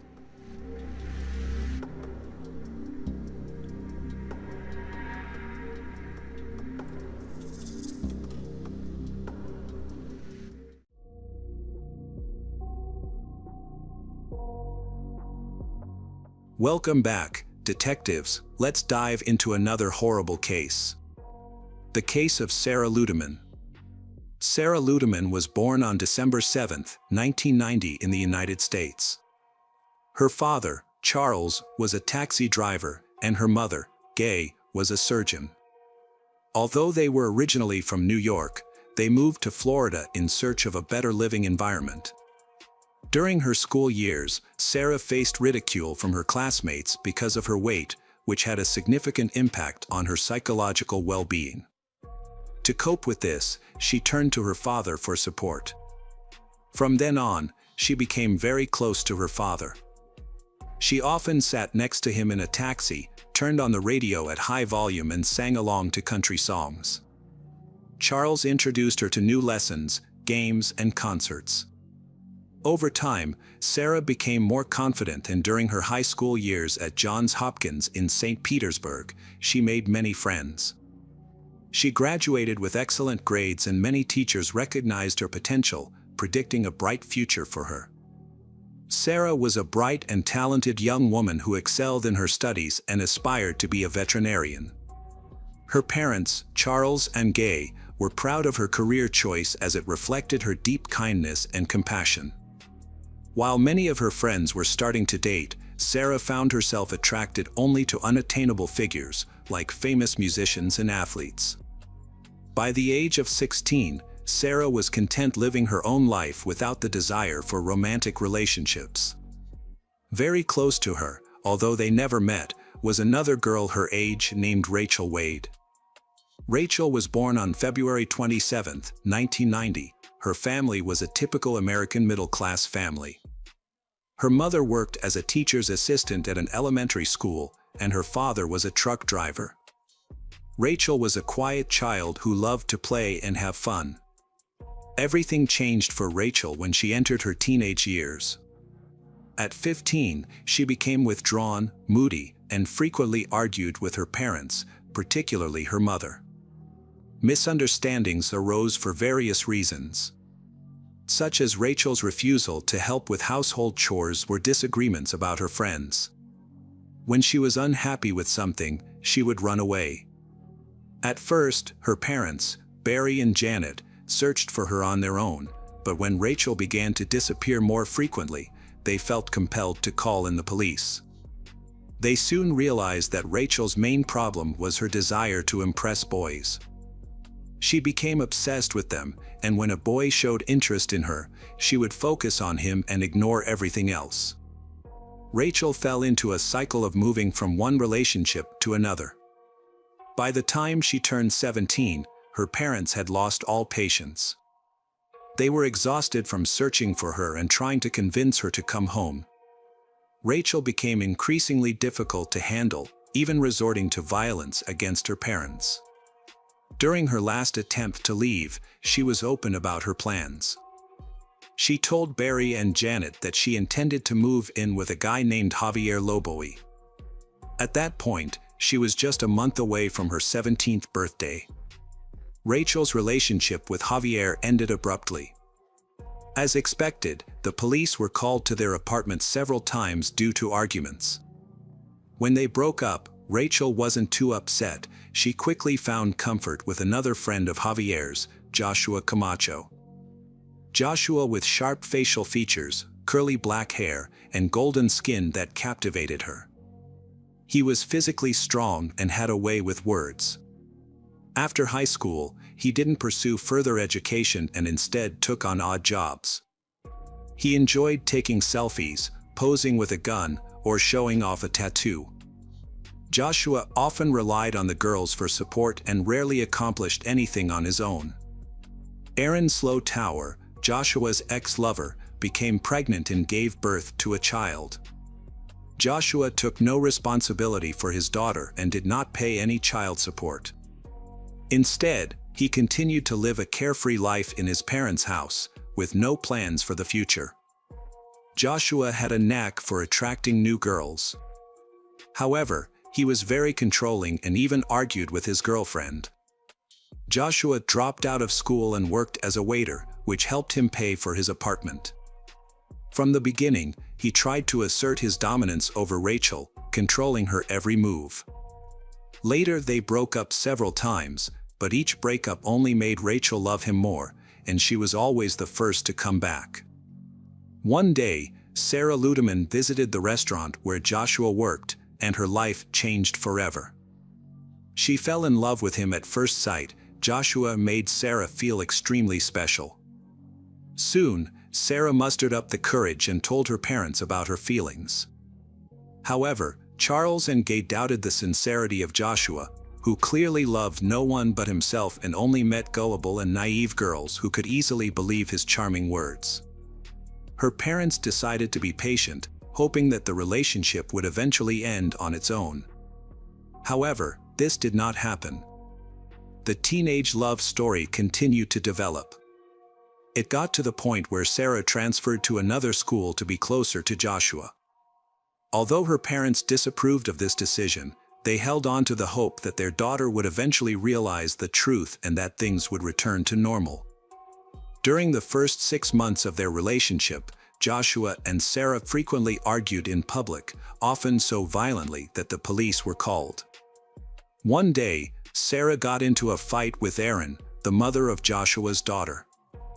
During the argument, Joshua became angry and punched Sarah in the face, but she did not press charges. It's unclear how he managed to manipulate all 3 women, but it seems the 3 girls' different schedules made it easier for Joshua to deceive. Sarah had to be home by 11 p.m. at the request of her parents, while Erin worked 2 jobs and was only free at night. Despite her jealousy and sometimes finding Joshua with other women, Erin always returned to him. Rachel, on the other hand, had a busy job but had her own apartment, where Joshua would sometimes stay. When Sarah and Rachel discover each other, instead of facing Joshua together, they focus on competing for his affection. Their rivalry takes place primarily online through text messages and social media. Both girls are certain that they will win Joshua's heart, believing that he will eventually choose one of them. This leads to incidents such as slashed tires, broken mirrors, and street arguments. Their behavior worries their parents, who feel helpless and unsure of how to intervene. Conflict between Sarah and Rachel escalated from simple online arguments and minor issues to serious threats of violence. After Joshua and Sarah's trip to New York, Sarah posted photos of them together on MySpace, which greatly angered Rachel. On August 29, 2008, Rachel left an angry voice message for Sarah, threatening her life. In her message, Rachel not only expressed her anger, but also bragged about how financially independent and attractive she was. Sarah later saved these messages, possibly out of fear for her safety. Rachel had been texting Sarah all morning, bragging about her relationship with Joshua. Sarah's best friend Ashley had been encouraging her to get over Joshua for the past few months, reminding her that she deserved better, but Sarah never took her advice. During lunch, while the other students were in the cafeteria, Sarah cried in Ashley's arms. Ashley tried to cheer her up by suggesting that they go to the mall or the movies after school, but Sarah refused, insisting that she needed to talk to Joshua. Her situation worsened when she went to Rachel's MySpace page and saw a post in which Rachel expressed her love for Joshua. Although Rachel did not mention him by name, Sarah immediately realized who she was referring to. Frustrated, Sarah sent Joshua several text messages but received no response. She then accused him of ignoring her. Joshua eventually responded but tried to change the subject away from Rachel. After a few messages, Sarah rushed to see him. Meanwhile, Rachel, who had the day off from work, offered to spend time with Joshua, but he refused, saying that he needed to take care of his sister's children. Not believing his excuses, Rachel decides to go to his sister Janet's house to confirm if Joshua is lying. Before leaving, she puts a knife in her pocket. When she arrives, Rachel finds Sarah, Joshua, Janet, and another girl, Gilly, there. Rachel became upset when she saw Sarah's car parked near the house. The girls noticed Rachel passing by the house several times. Rachel then texted Joshua, asking why he was with other women. He responded by telling her to go home, saying that he didn't like her anymore. However, he only said this to reassure Sarah, as he was actually planning on seeing Rachel later. It was almost 11 o'clock, and Sarah knew she needed to go home, but she couldn't bring herself to leave because Rachel had come downstairs and texted her, wanting to talk. Joshua and Sarah decided it was best to stay in the house and wait for Rachel to leave. Sarah texted her parents to let them know she would be home late and came up with an excuse to avoid explaining Rachel's obsessive behavior. After midnight, Sarah prepared to go home because Rachel was no longer outside. Meanwhile, Janet and Gilly had asked for a ride to McDonald's, and Sarah felt safer going with them. Rachel went to visit her ex-boyfriend Javier. Meanwhile, Ashley, a friend of Sarah's, learned of Rachel's location and quickly informed Sarah. Without hesitation, Sarah, Janet, and Gilly went to where Rachel was. At that moment, Rachel began sending threatening messages, claiming that she would kill both Sarah and Joshua. She was standing on the street when Sarah's car slowed down nearby. Sarah, Janet, and Gilly got out of the car and ran towards Rachel. Taking advantage of the opportunity, Rachel pulled a knife from her pocket and attacked Sarah, stabbing her twice in the chest. Sarah collapsed, bleeding from a severe wound. Despite her condition, she managed to contact Joshua and explain what had happened. Joshua quickly rushed to Sarah's house to inform her parents. When Charles heard about the tragedy, he rushed to the scene. Meanwhile, Rachel's ex-lover Javier was on the phone with an emergency worker and tried to tear his shirt to stop Sarah's bleeding. Rachel went to a bench, sat down, and threw the knife away. Sarah was taken to the hospital. An hour later, at approximately 3 a.m. on April 15, 2009, Sarah died. The investigation was quick. Joshua and several witnesses testified that Rachel attacked Sarah with a knife. When questioned about why she brought a weapon, Rachel claimed it was for self-defense. At that time, she was unaware of the severity of the wounds she had inflicted on Sarah. The officers asked if Sarah was armed, and Rachel answered no. She maintained that she had not meant to harm Sarah and was actually trying to escape from her. After a lengthy interrogation, the police informed Rachel that Sarah had died from her injuries. This news caused Rachel to faint. Police used witness testimonies to piece together what happened. Consequently, Rachel was officially charged with second-degree murder and taken to the county jail with a bond set at $500,000. Despite this serious situation, Rachel did not fully grasp the gravity of her circumstances. This was evident in her phone conversations with friends and family, where she frequently discussed her plans for life after her release, firmly believing that the jury would support her. The trial started on July 20, 2010. The prosecution argued that the intense and hostile dynamics within the love triangle were the motive for Sarah's murder. They highlighted that Rachel had been threatening Sarah on social media prior to the crime, claiming that Rachel's attack was so brutal that the knife blade was bent during the assault.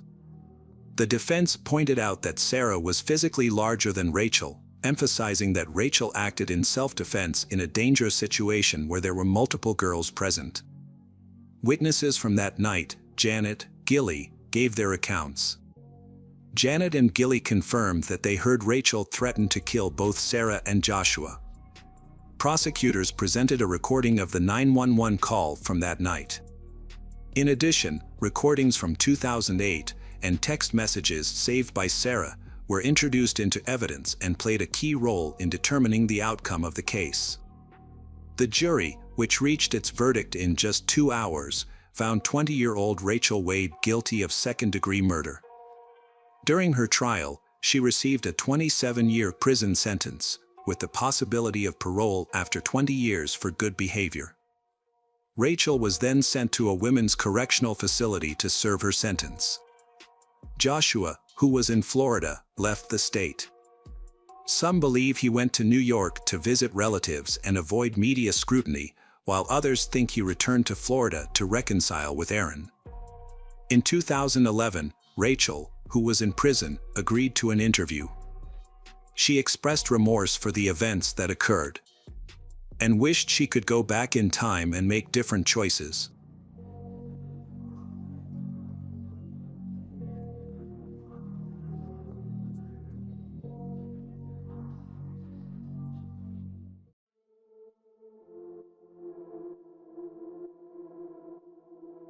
Hello friends, welcome to our channel. Today we're going to take a look at another horrible case with you.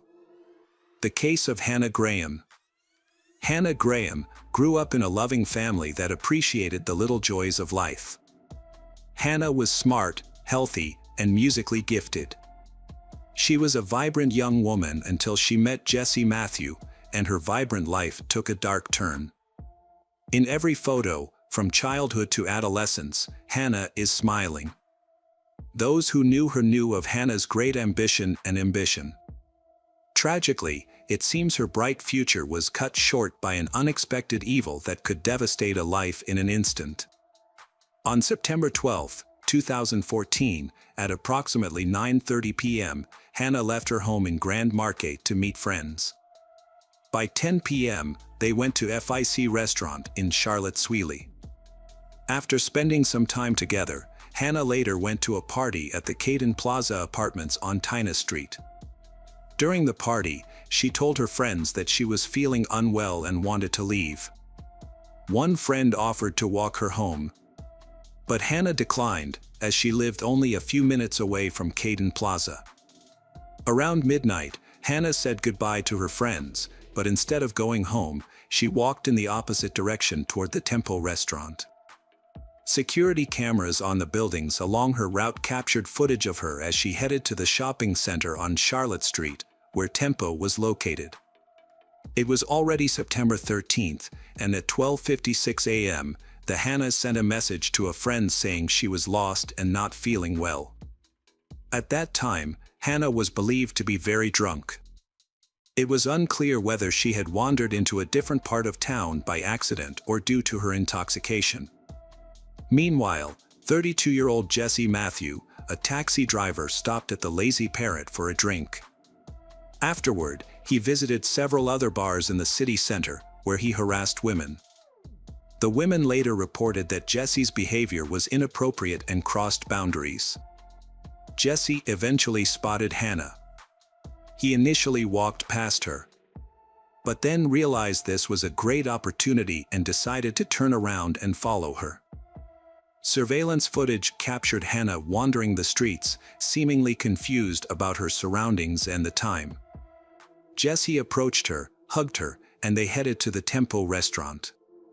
Inside, he bought 2 drinks. Witnesses later gave conflicting accounts.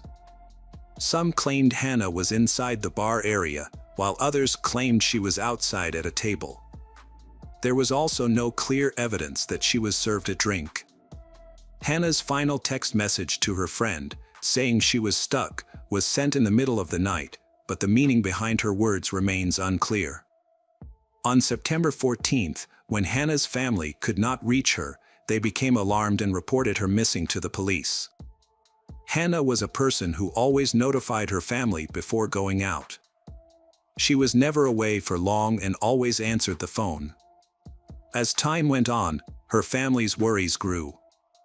Meanwhile, the police began searching for Hannah, with state and federal police joining the effort. Hannah's disappearance caused considerable concern in Charlotte-Swilly and the Albert Mall area, especially since there had been previous cases of missing women. Hannah's case quickly attracted public attention and the search for her intensified. Through a detailed investigation and the collection of video footage from numerous city cameras, police were able to piece together a timeline of the events of that tragic night. Hundreds of people gathered at the University of Virginia to support Hannah's family. Many volunteers joined the search, doing everything they could to help Hannah return safely. Hannah had helped others in need, and now it was their turn to help her. Jesse Matthew grew up in a low-income family.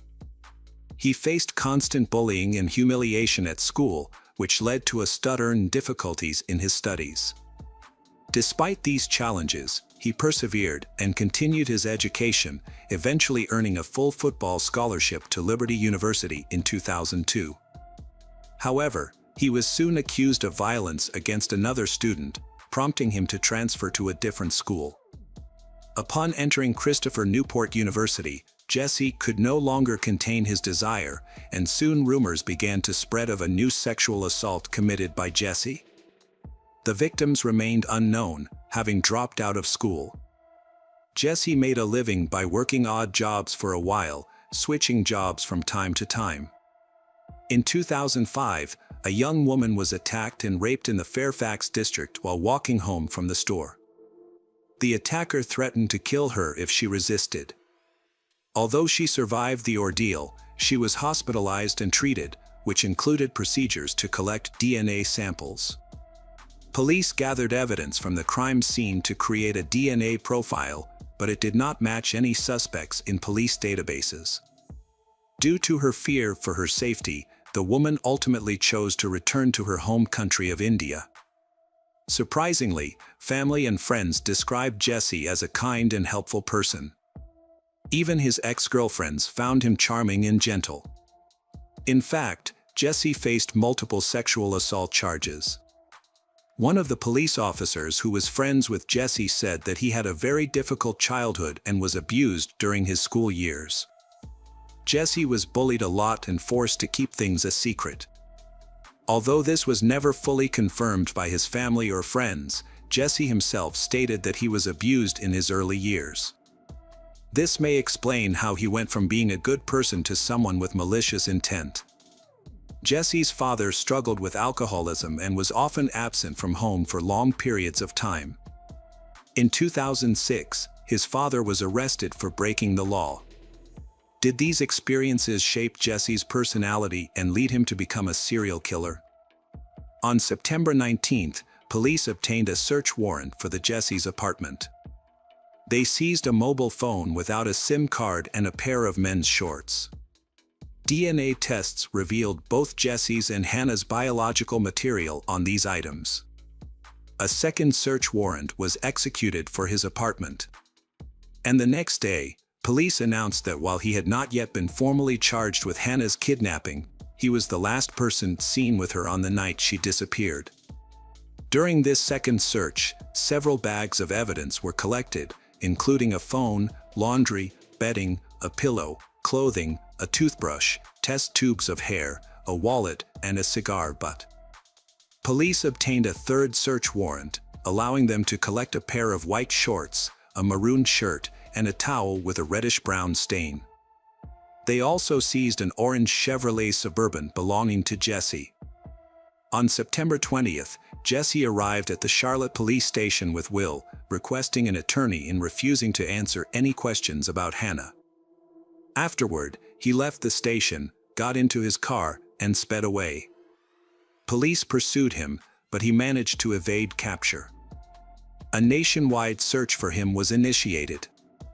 It was later revealed that Jesse had obtained a new driver's license and withdrawn most of his bank funds. Jesse's family has urged him to share any information he has about Hannah with the police. His aunt, Alice Fletcher, has pledged to support Hannah's parents. Many people in Charlotte have joined the search efforts. Additionally, Hannah's college friends have provided significant support to the family. On September 24th, Jesse was seen on a beach in Texas. Since his car had been confiscated, he was living in a tent there. A bystander recognized him from a news report and called 911. Jesse was arrested and identified as a suspect in the kidnapping of Hannah. A $100,000 reward was offered for information about Hannah's location. He was taken to the Charlotte Regional Jail and held without bail while the search for Hannah continued. On October 18th, a body was discovered on a plot of land on Old Lynch Road in Albemarle County. The site was located behind an abandoned house and surrounded by brush. Police cordoned off the crime scene after the discovery of the body. The sheriff noted that further testing was needed to confirm the identity and expressed gratitude to those searching. A crop top and jeans matching those worn by Hannah were found nearby. A wristwatch was also found, but no underwear, shoes, or cell phone were found. A local resident informed police that on the morning of September 13th, he noticed Jesse's car parked on the road behind the house. The car doors were closed, and there was no one inside. It was determined that Jesse was familiar with the area, having worked as a taxi driver nearby for several years. The body was sent to Chief Medical Examiner Dr. Kevin Y. for examination. He conducted an autopsy and concluded that the death resulted from intentional violence, with strangulation being the likely cause. Further tests showed broken noses, and the examiner confirmed that the victim was Hannah Graham. DNA evidence was collected, allowing police to link Jesse to Hannah's murder. Police then also connected him to another crime. This was the January 2010 kidnapping of Morgan Harrington. Her body was discovered on a farm in Albemarle County by the farm owner, who initially mistook them for animal bones. When he realized they were human bones, he quickly contacted the police. Morgan's body and Hannah's body were found just 6 miles apart. The DNA from Morgan's shirt matched that of Jesse Matthew, and surprisingly, it also matched evidence collected in 2005 in Fairfax. On February 10, 2015, Jesse Matthew was formally charged with the murder of Hannah Graham. He faced charges of first-degree murder and kidnapping. Prosecutors sought the death penalty. Attorneys proposed a plea deal that would have reduced his sentence if he confessed to the murders of Hannah Graham and Morgan Harrington. The victims' families met to discuss the deal, but when they learned that it only carried a 25-year sentence for murder, they rejected it. On March 2, 2016, Jesse Matthew accepted a plea deal in which he confessed to the murders of Morgan Harrington and Hannah Graham. In exchange, the death penalty was removed. Jesse's family had hoped Judge Chad would take into account his troubled upbringing and the sexual abuse he had endured. Despite this, the judge found Jesse Matthew guilty of first-degree murder and kidnapping of Morgan Harrington and Hannah Graham. He was sentenced to 4 consecutive life terms without the possibility of parole. Jesse's trial lasted less than 3 days. Along with the charges previously mentioned, he was charged with assaulting and raping a girl in Fairfax County in 2005. Jesse Matthew was sentenced to 3 life terms in the Fairfax girl case. As the judge read out his sentence, he emphasized the violent nature of Jesse's attacks. After the verdict, Jesse's mother screamed and had to leave the courtroom. Throughout the trial and sentencing, Jesse remained silent. In December 2020, Jesse was taken from Sac State Prison to Richmond Hospital under police escort, where he was diagnosed with stage 4 colon cancer. The terrible crimes he committed had already been resolved, and by December 2022, Jesse Matthew was still alive, with no additional updates on his health at that time.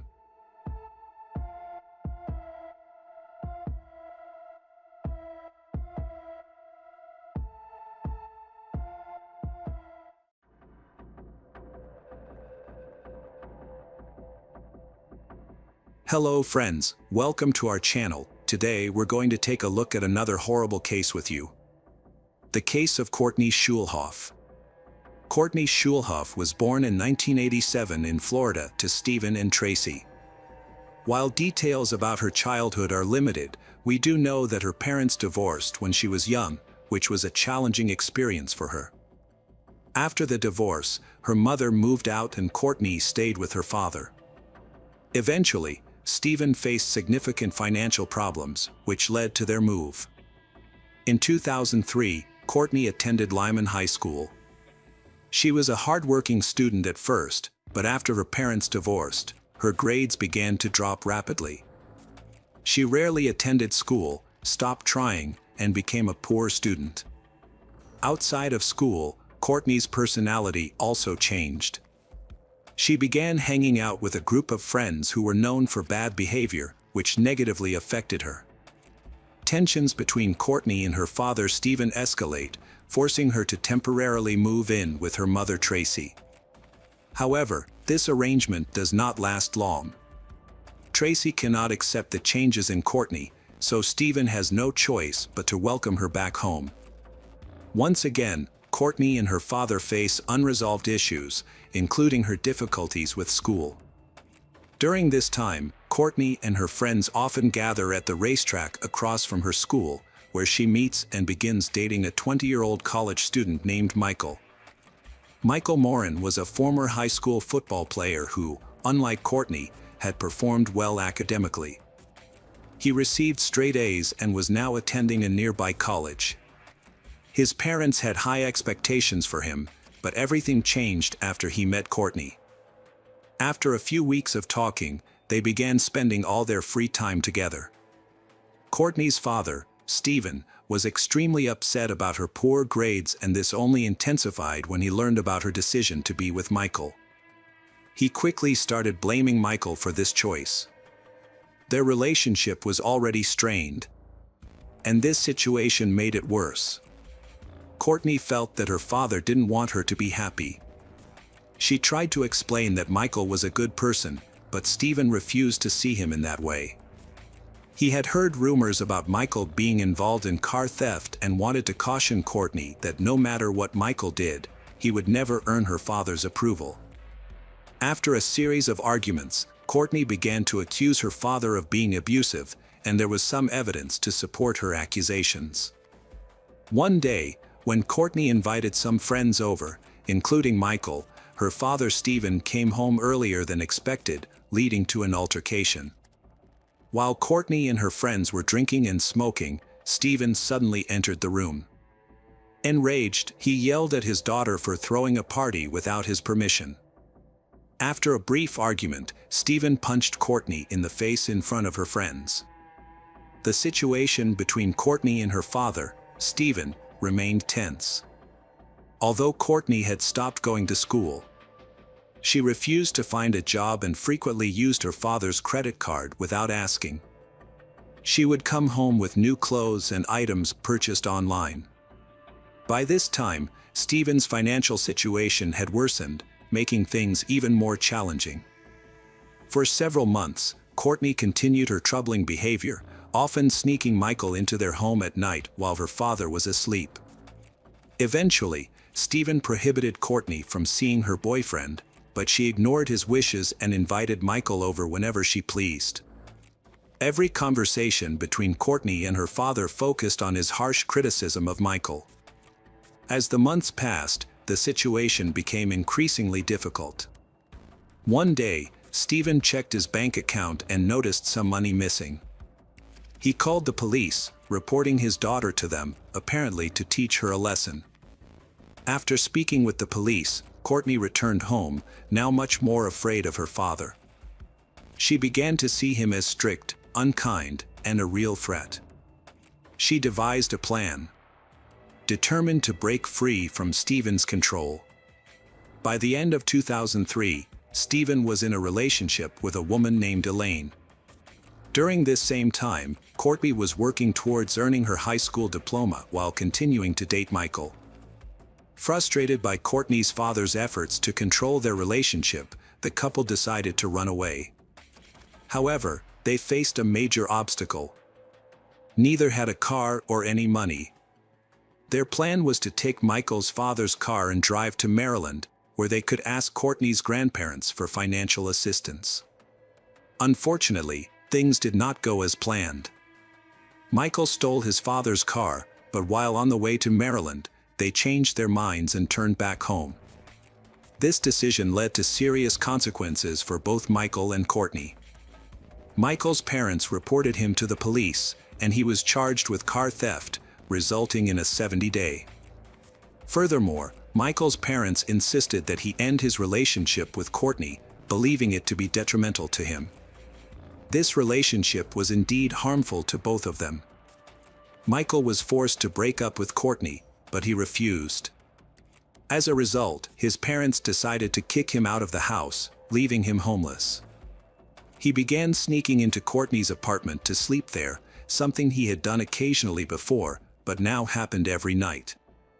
Additionally, Michael dropped out of college, changed his address to Stephen's, and put Stephen's phone number on his parole application without Stephen's involvement or permission. Although Michael had nowhere to live, he made no attempt to find a job, which left Courtney to pay all of her father's credit card bills. When Stephen attempted to talk to his daughter about her mounting debt, an unforeseen tragedy struck first. On February 10, 2004, Elaine, Stephen's new girlfriend, attempted to call him multiple times, but he didn't answer. Concerned that something might be wrong, she decided to go to his house. Between 2 o'clock and 4 p.m., she drove to his place and was surprised by what she saw. Michael, Courtney's boyfriend, was walking down the street with Stephen's dog, wearing one of Stephen's t-shirts. Feeling uneasy, Elaine got out of her car and approached the front door of Stephen's house, where she found Courtney standing by the entrance. Elaine tried to enter, but the door was locked. She asked Courtney where her father was, but Courtney said she didn't know and left without opening the door, taking the key with her. Elaine saw that Stephen's truck was still parked in its usual spot, which made her even more worried, so she decided to call the police. When the local police arrived, they quickly obtained a search warrant following Elaine's phone call. They entered the house through the back door and began their search, uncovering a horrific scene. Inside Stephen's room, they found blood splatter on the walls. The most shocking discovery was Stephen's body in a plastic trash can. He had a severed ear and a disfigured face. It was clear that the perpetrator didn't bother to hide their actions. Additionally, the police found several bank statements on the dining room table, many of them circled in pen. Meanwhile, Courtney was missing. Elaine learned of the altercation between Stephen, his daughter, and her boyfriend, so the police quickly began a search. The police found Michael in the restroom of the mall across the street from Stephen's house. As Elaine said, he was wearing one of Stephen's t-shirts and had Stephen's wallet, car keys, and credit cards in his possession. The police took Michael in for questioning. After leaving her father's apartment earlier that day, Courtney simply went to her mother's house, where her mother made her turn herself in. During questioning, Michael initially insisted that he knew nothing about the murder. Michael claimed that after being kicked out of the house, he had been living in Courtney's closet. One day, when Stephen returned home, Courtney woke Michael up and told him that her father had found out he was staying with them. When he asked Courtney why, she said she would explain later and asked him to walk the dog, which he did. Michael ran to the mall because he was worried that Stephen would find out he was near his home. However, after the police informed him of Stephen's death, his story changed dramatically. He began to cry and said that after Stephen tried to confront Courtney about the missing money on his credit card, she asked Michael to kill Stephen and he agreed. His story shifts from being unaware of the death to saying he was asked to kill Stephen. Courtney's interrogation was also unproductive. She gave two different statements. In her first interrogation, she blamed Michael entirely, claiming she had no knowledge of her father's death until he informed her.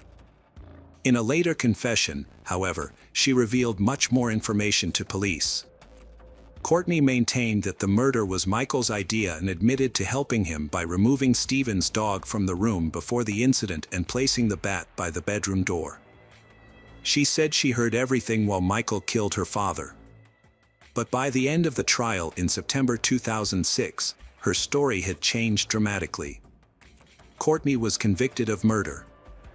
When asked if she had any final statements, she maintained her innocence throughout the trial but stated that she wanted to publicly acknowledge that Michael Morin did not kill her father.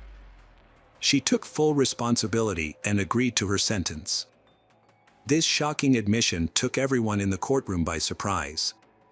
However, Courtney's stance changed less than a year later. At Michael's trial in April 2007, where he faced the death penalty if convicted, Courtney did not repeat her previous statement that she was solely responsible for the crime and that Michael had nothing to do with it. Ultimately, Michael Morin was convicted of murder and sentenced to life in prison. In 2017, Courtney Schulhoff was sentenced to 40 years in prison. Although both men involved were punished, the exact details of the case remain unclear. It was confirmed that Stephen was killed with a baseball bat. But it is still unclear which of the two did the killing. Courtney did not confess to killing her father, but Michael did.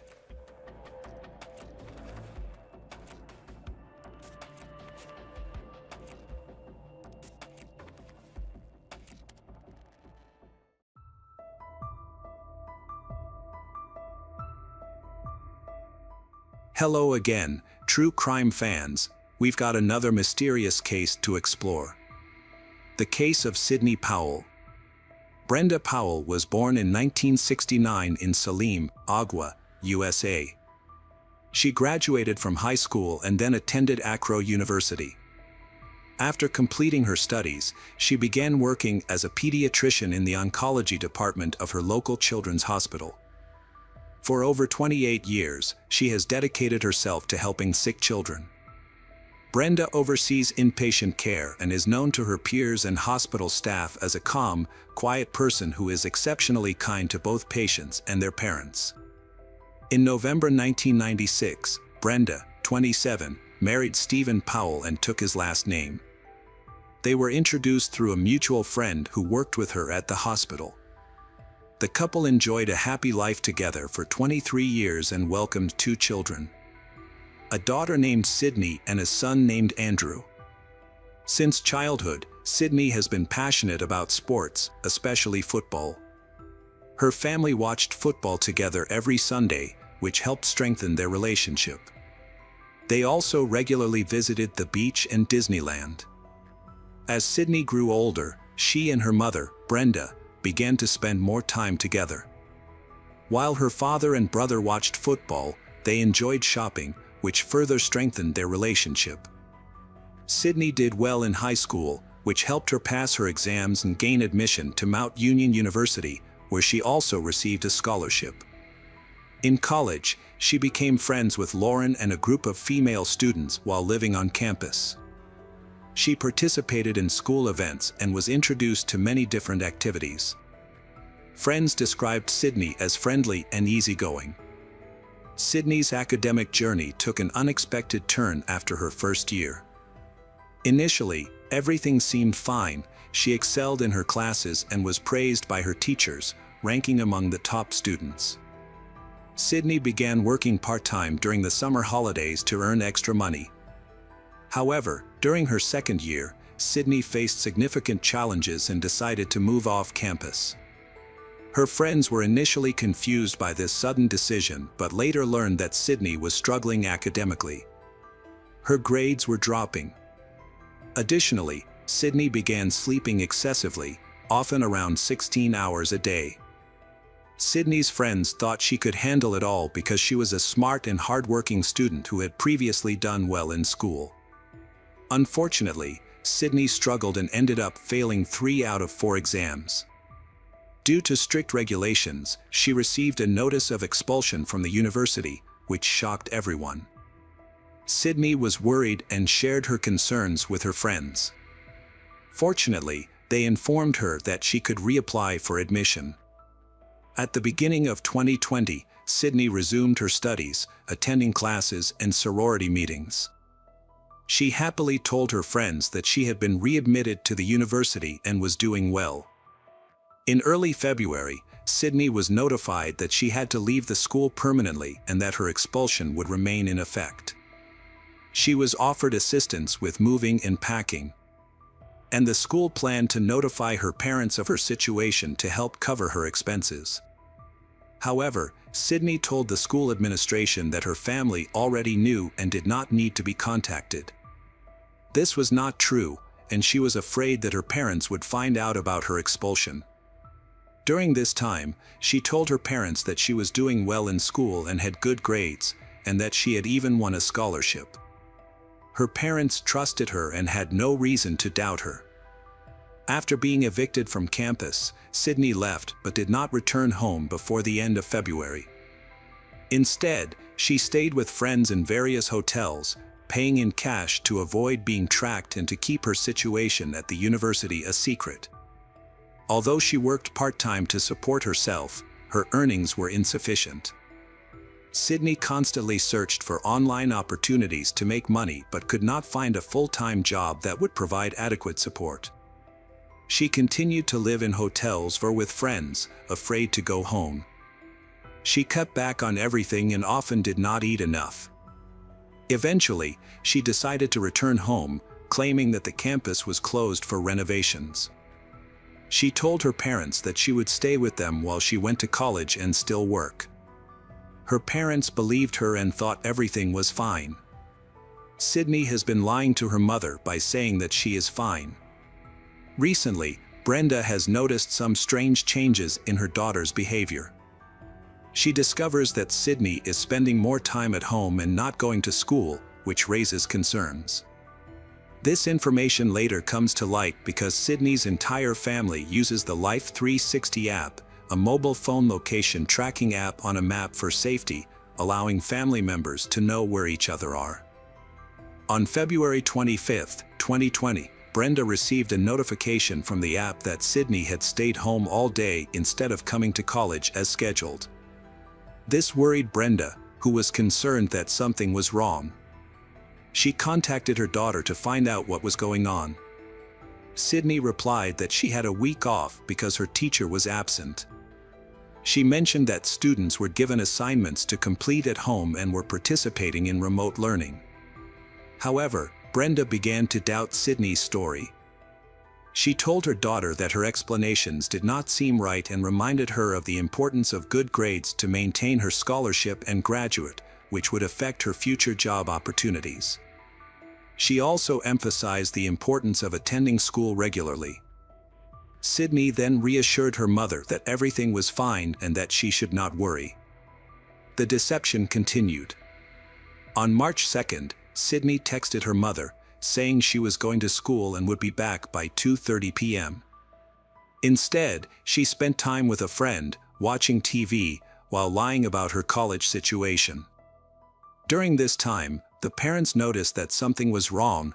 Their daughter did not receive the scholarship, so her father, Stephen, had to pay her tuition.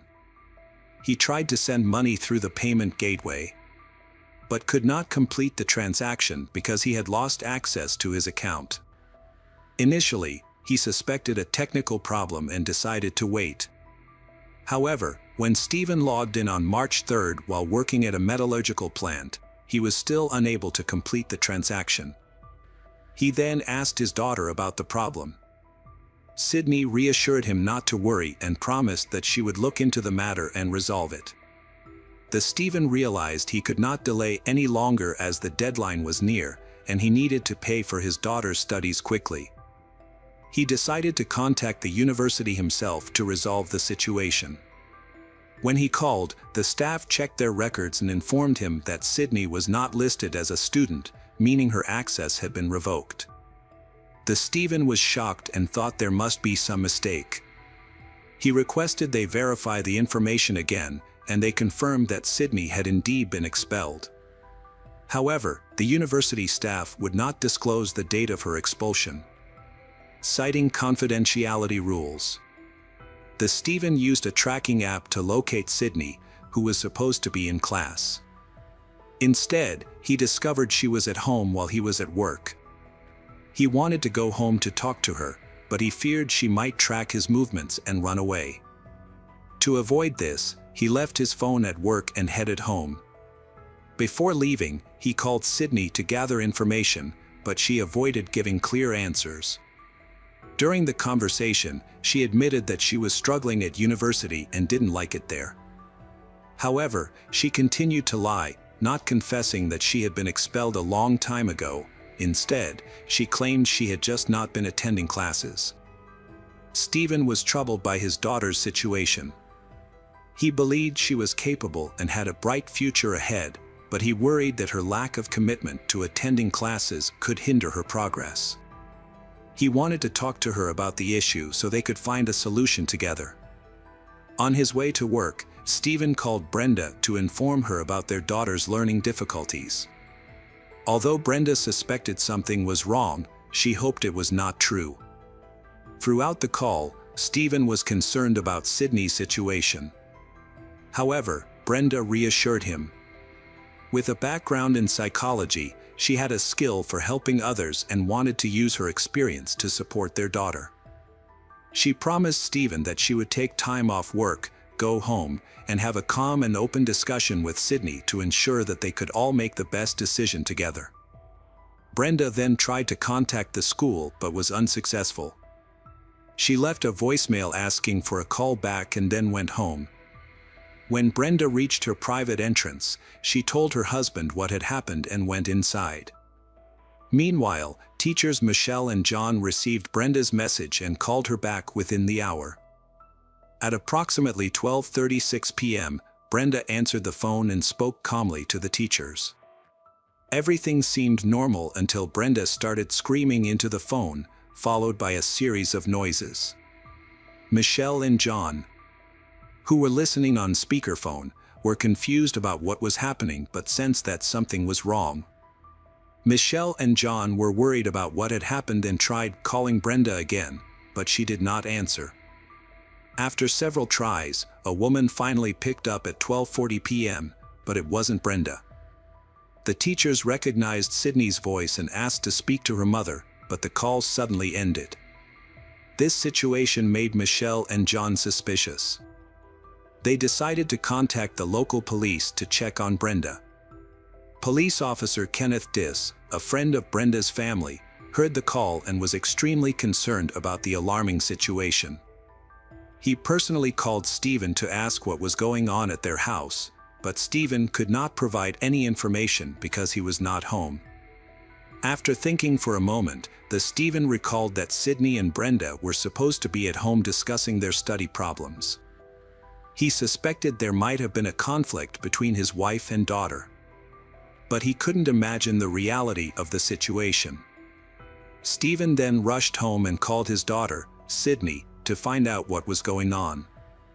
Sydney reassures him that everything is fine and the atmosphere seems calm. However, when Stephen tells her that the police are on their way, Sydney suddenly becomes hysterical.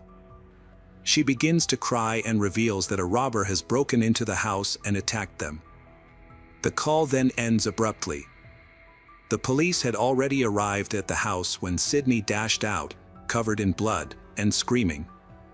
She told the officers a shocking story about a robber who had broken in and attacked her mother. She said she heard glass breaking and that her mother told her to run, so she did. Sydney then hid in a courtyard, anxiously listening.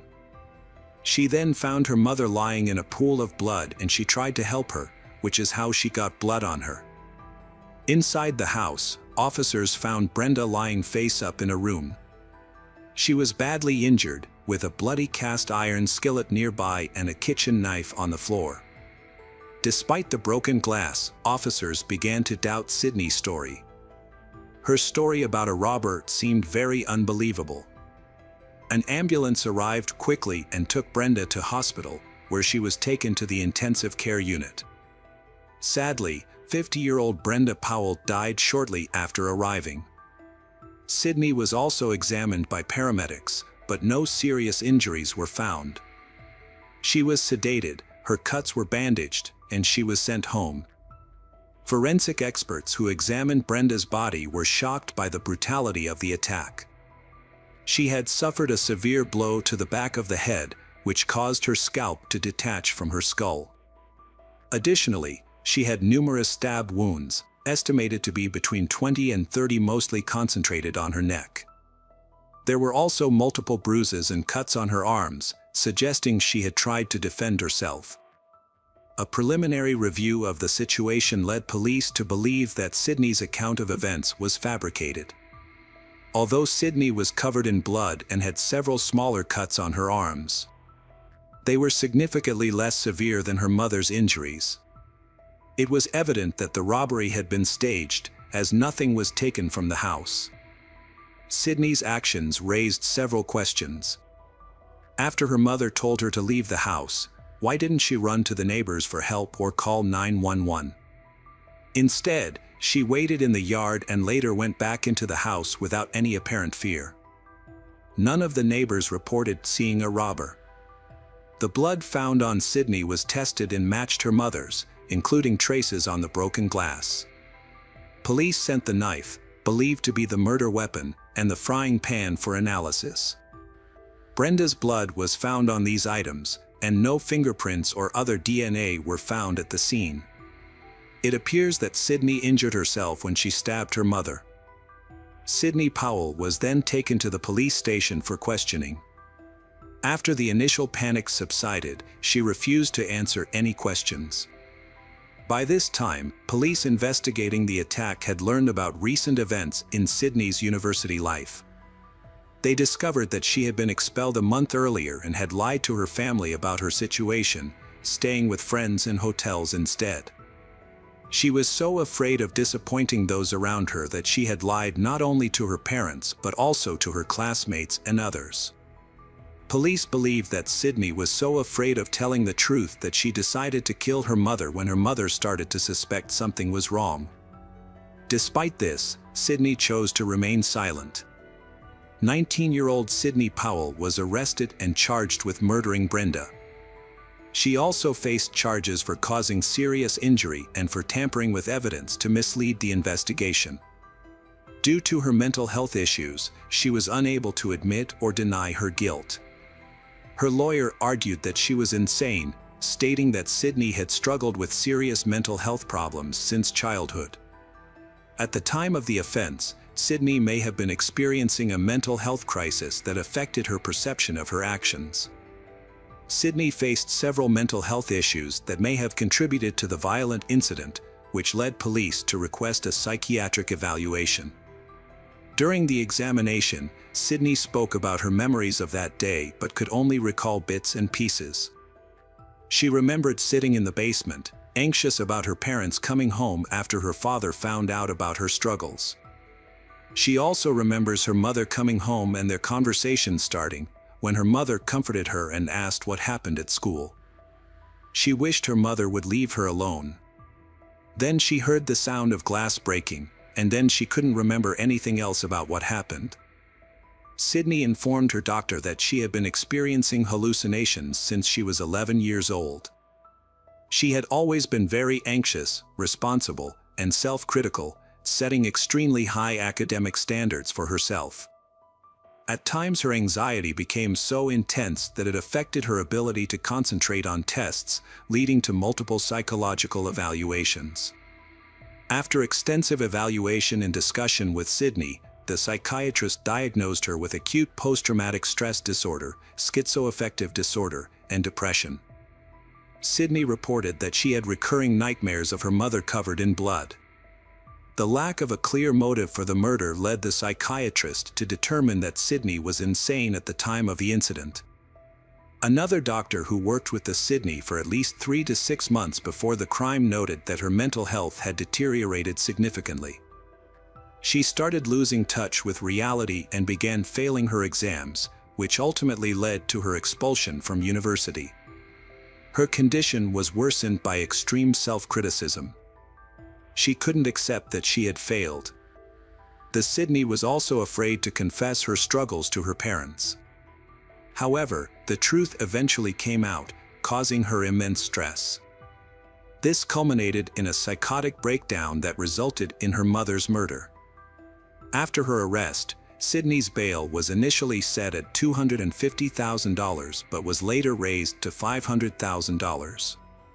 One of her relatives posted bail, allowing her to await her trial outside of custody. During this time, she received treatment for her mental health issues and felt significantly better by the time the hearings began. Sydney eventually regained her composure. After Sydney saw Brenda talking to college teachers, she knew that her mother would soon hear the truth from them. In a psychotic state, she attacked her mother. Teachers at the college heard the beginning of the attack. During the trial, her friends and relatives confirmed that they did not notice any significant changes in her behavior leading up to the crime. Although she was upset about being expelled, she was generally cheerful and sociable. The only noticeable difference was that she began sleeping more. The defense acknowledged that Sydney killed her mother but maintained that she was insane at the time. However, many experts disagreed with the psychiatrist's diagnosis. What everyone agreed on was that she suffered from borderline personality disorder, which is characterized by stubbornness, mood swings, and self-destructive behavior. In addition, signs of hallucinations were reported by Sydney to a psychiatrist when she was 11. There was no evidence in the medical records to support Sydney's claims, which undermined the defense's strategy. Several former friends mentioned that Sydney had exhibited unusual behavior even during her school years. One teacher recalled when Sydney was so nervous that she couldn't read anything on a test. However, teacher didn't realize that Sydney's anxiety could indicate mental health issues, so teacher didn't tell anyone. This type of anxiety continued into college, which may have contributed to Sydney failing her exams and eventually being expelled. While awaiting trial, Sydney lived with her grandmother and was prescribed medication to treat her mental health issues. The medication list and dosage were changed several times to find the most effective combination. Sydney's health improved significantly, and she shared any positive changes with her doctor. Her father also noticed the improvement and admitted that Sydney had a strong bond with her mother and loved her deeply. He believed that if Sydney had been in a healthy state of mind, she would never have harmed her mother. Throughout the trial, Sydney cried continuously and she expressed remorse for her actions. On September 18, 2023, the jury deliberated. Sydney Powell was found guilty on all counts. Sydney was sentenced to life in prison but will be eligible for parole after 15 years. Sydney and her attorney were unhappy with the sentence and planned to appeal the court's decision.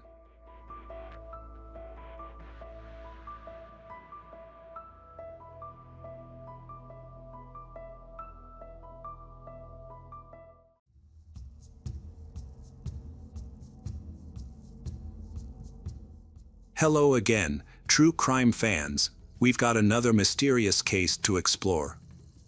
The case of Christopher Sutton. On Sunday, August 22, 2004, the Sutton family experienced a devastating tragedy following Susan's 57th birthday celebration. The celebration included Susan, her husband John, their son Christopher, his girlfriend Juliet, and family friend Teddy Montoda. After the party, Susan and John went to bed in separate rooms at their home in the upscale Coral Gables neighborhood near Miami, Florida. One night, a tragic event occurred. Susan usually slept in a separate room because her husband, John, snored loudly. While they were sleeping, a car stopped about 4 blocks away from their house. A man dressed in black was approaching their house with the intention of killing Susan and John. The attacker was armed with a 9mm Glock pistol and broke into Susan's house. He first went to John's bedroom and shot him twice in the head. He then moved to the room where Susan was sleeping, shot her 6 times, and left. The police were notified of the incident. Police and ambulances were dispatched to the scene shortly afterwards. Unfortunately, doctors determined that Susan, 57, had died.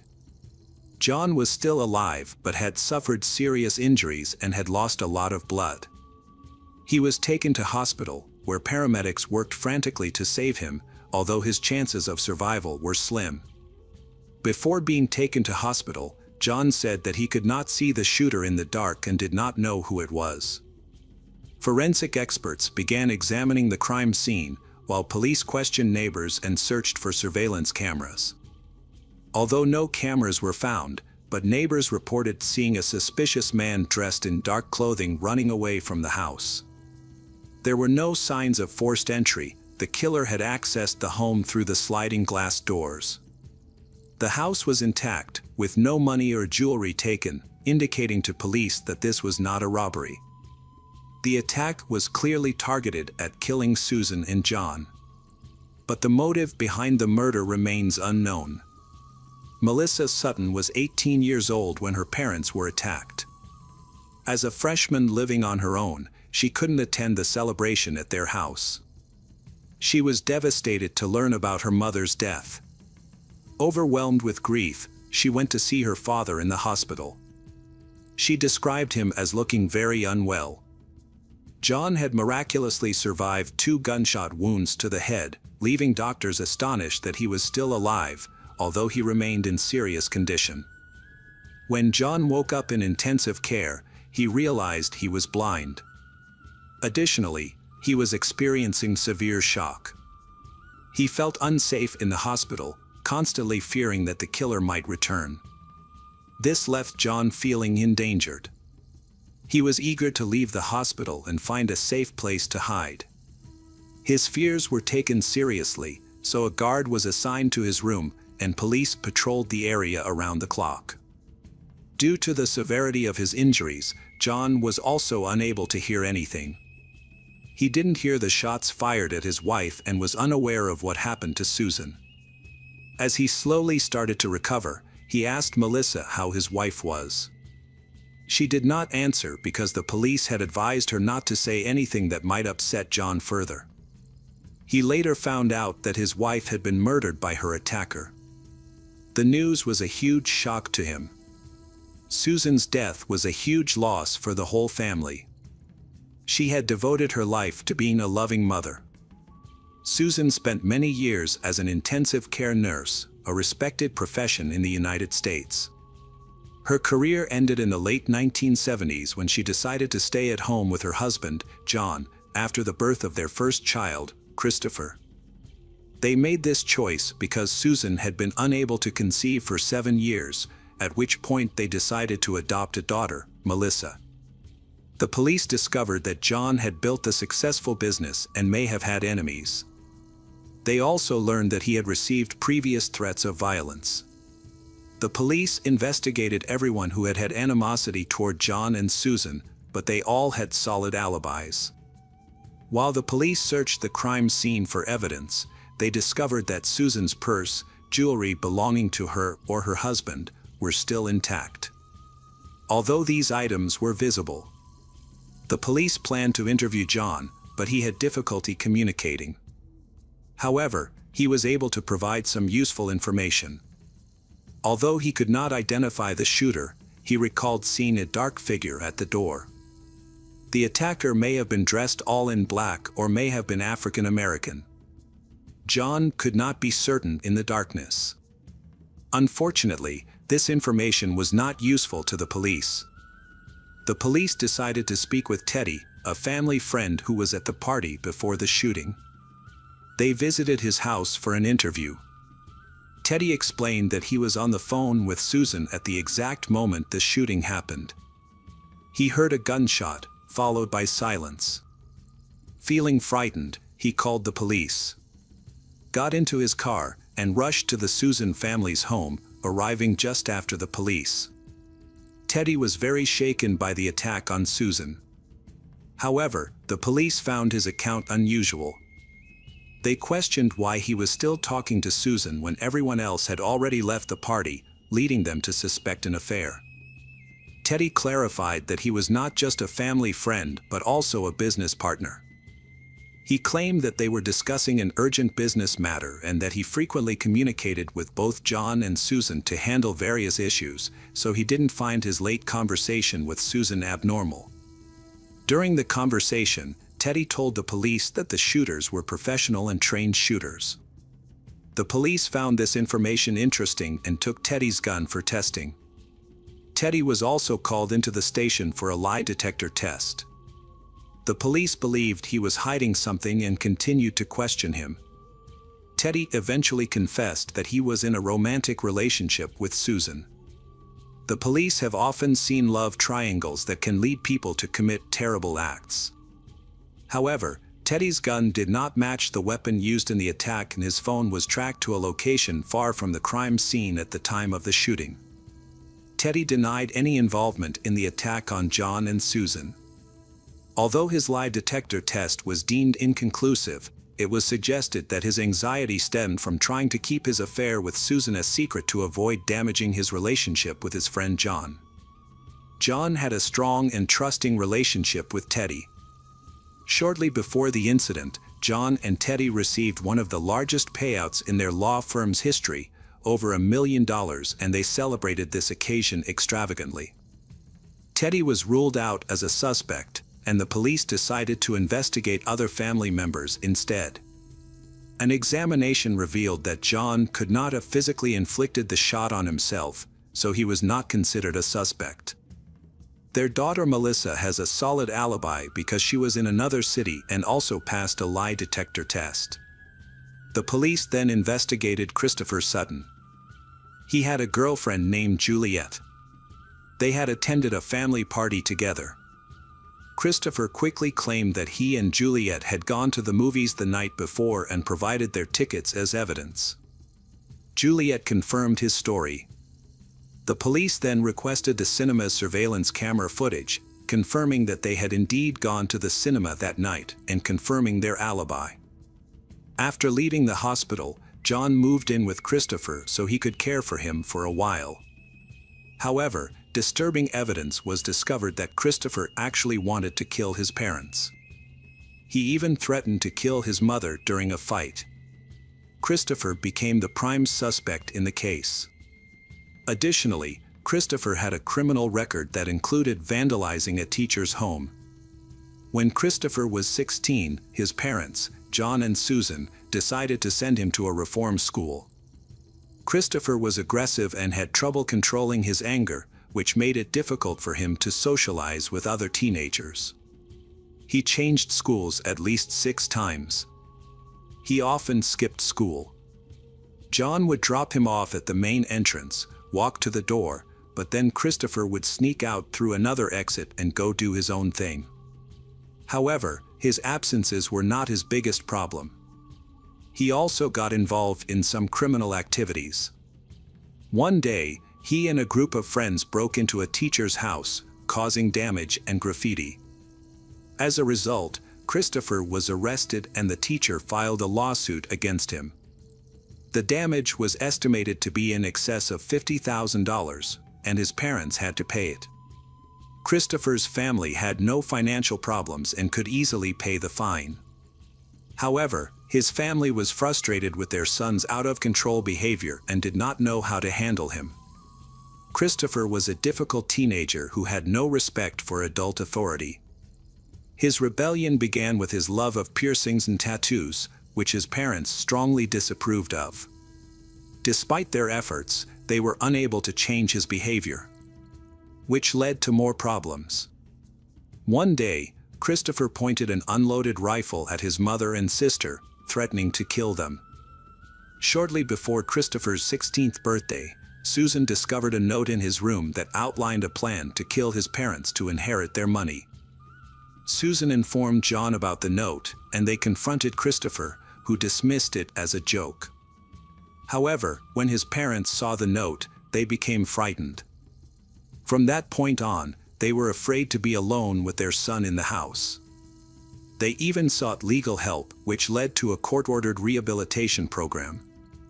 Staff from a specialist organization forcibly transferred Christopher to a rehabilitation facility on the island of Samoa called Paradise Bay. It is a strict school for troubled youth. In 1998, when Christopher first arrived at this institution, his behavior became extremely aggressive, leading to him being restrained. Following this, he was taken to a remote camp in the mountains, where he was left tied up. The staff aimed to re-educate him through these strict measures. Typically, such severe discipline was effective and helped even the most challenging cases to improve. After spending a year in a behavior correction facility, Christopher sent his parents an emotional video message. In it, he described the violence he experienced there and accused his parents of not loving him for sending him to such a place. Upon hearing this, his parents visited institutions for troubled teenagers in Samoa but found nothing wrong. As a result, they did not believe Christopher's claims. They knew about the strict rules in place and believed they were intended to benefit troubled teens. Furthermore, Christopher was there under a court order, so his parents could not take him away. However, Christopher still hoped to leave the facility when he turned 18. John then received a court order stating that Christopher would remain in custody. The program at Paradise Bay was extended for another year, which surprised Christopher. But he had no choice but to remain at the facility. In 2000, Paradise Bay was closed after management faced multiple allegations of youth mistreatment. Christopher finally returned home on his 19th birthday, after 30 months at Paradise Bay. This situation raised concerns for the police, as his anger at being mistreated could be considered a motive for murder. After enduring such torture, Christopher may have felt the urge to take revenge on his parents. However, after returning from Paradise Bay, he changed. Christopher always showed that he had become a caring and calm son, especially in how he took care of his father following an incident. John could not believe that his son could be involved in the case, believing that Christopher had changed. However, the police suspected that Christopher had orchestrated the double murder, which was only partially successful because his father survived. Although Christopher had an alibi, he may have hired someone else to carry out the crime. The police needed to gather evidence to support their suspicions. So they brought him in for a second interview. In this conversation, Christopher reveals details that have not been revealed to the public and remain confidential. Christopher said he went to the scene of the incident. He saw the shooter walking down the hallway, and his mother Susan had been shot 6 times, information that was later confirmed during the investigation. Christopher also recounted the order in which the shots were fired and other key details. While Christopher appears distraught and cries over his mother's death, the police believe he is lying and is actually a criminal. However, Christopher was supported by his girlfriend Juliet, who also seemed shocked by the incident. She said she herself had been in shock for a long time, following the news of the shooting. Juliet met Christopher when she was 17, and he was 19, having just returned from a school for troubled youth. She described him as kind, polite and courteous, and he made a strong positive impression on her. He treated her like a true gentleman. So she could never imagine that he could commit murder. Juliet said that his parents welcomed her into their family. His mother, Susan, taught her how to apply makeup and helped her develop her dressing style. His father, John, also supported her by giving her a job at his law firm. The couple's parents supported them financially without expecting anything in return. They were happy to see the couple together. When police first encountered Christopher at the crime scene, it was shortly after he had been informed of the incident. He appeared to be very upset, and one officer noticed tears on his face. However, his initial statement to police during questioning shattered the impression of sadness. He quickly explained that he and Juliet had had dinner with their parents but left at around 9 p.m. to go to the movies. He then gave the police their movie tickets. Instead of asking how his parents were doing, he focused on justifying his actions and emphasized his alibi before any charges were brought. Police carefully reviewed surveillance footage from the cinema, which showed Christopher leaving after the movie around midnight. They noticed he immediately used his mobile phone to make a call, arousing curiosity about who he was contacting. The police quickly checked all his calls.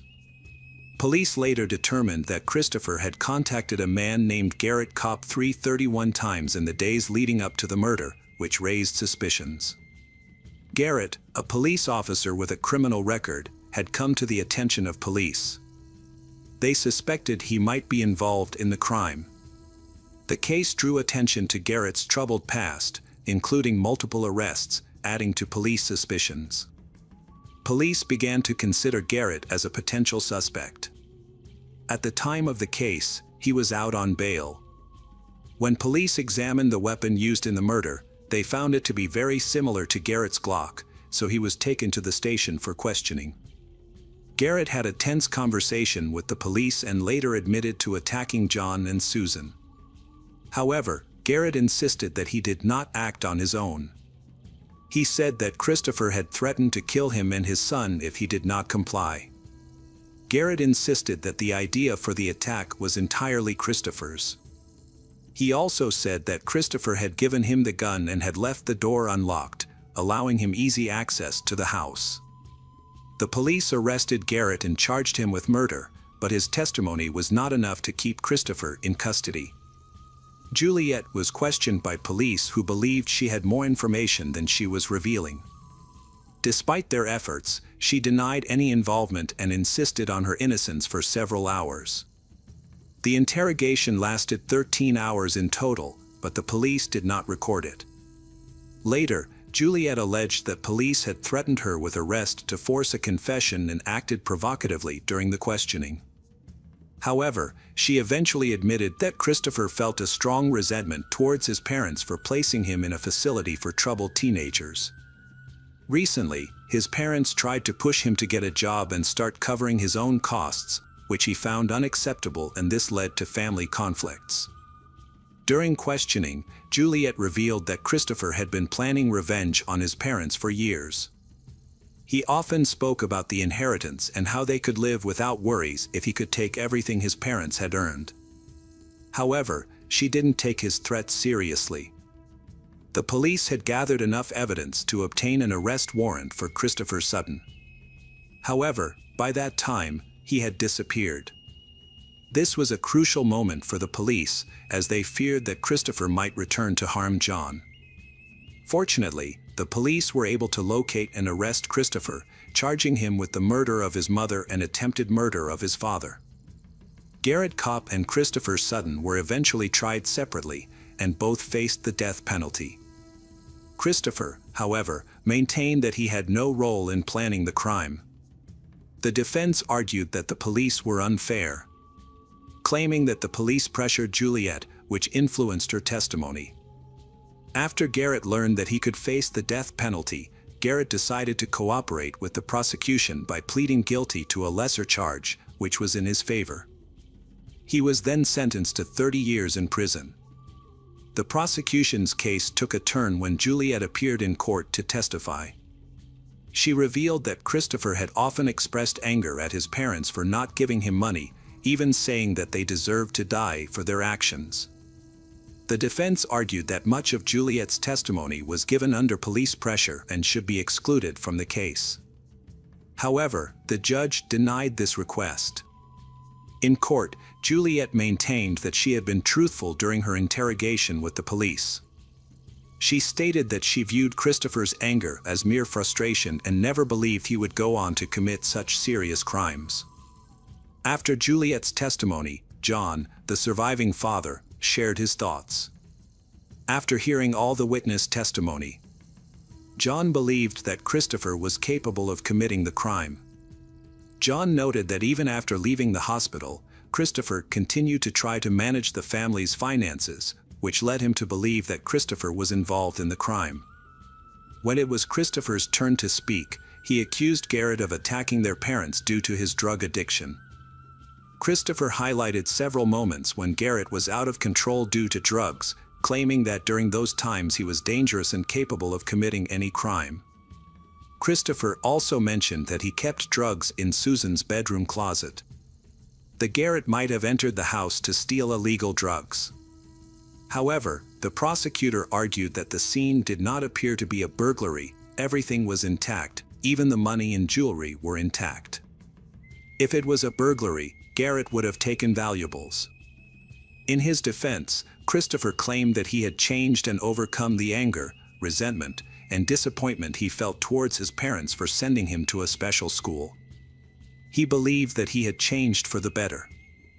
After extensive deliberation, the jury found Christopher Sutton guilty of first-degree murder and attempted murder. Christopher was shocked by the verdict because he was sure that he would be acquitted. Christopher received 3 life sentences without the possibility of parole. Currently, survivor John Sutton is putting in great effort to regain his eyesight. He has formed a new relationship and started a family, and at 70 years old, he continues to practice law.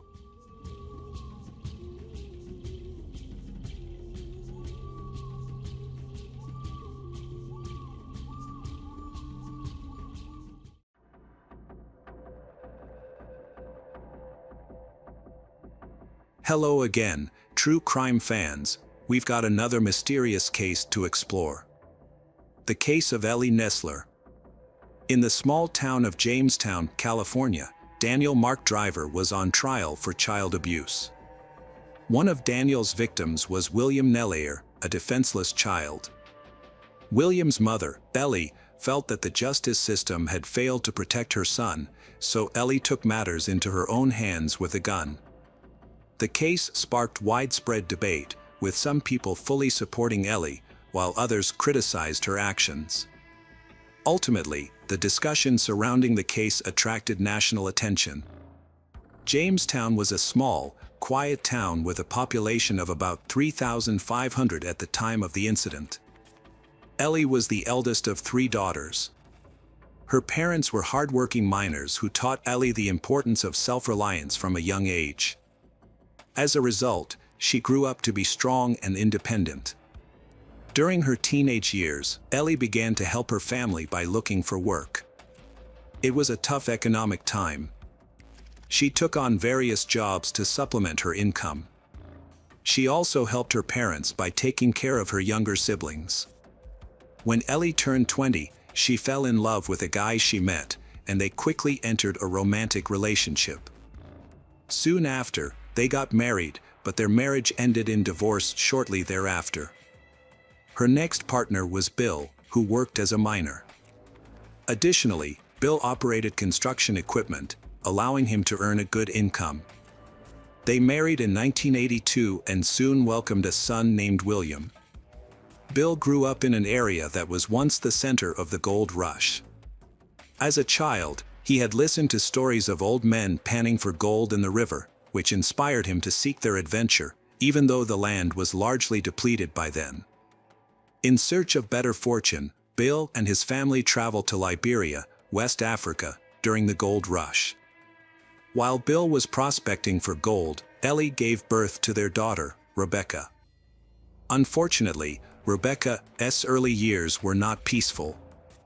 Suddenly, shortly after her birth, civil war broke out in Liberia.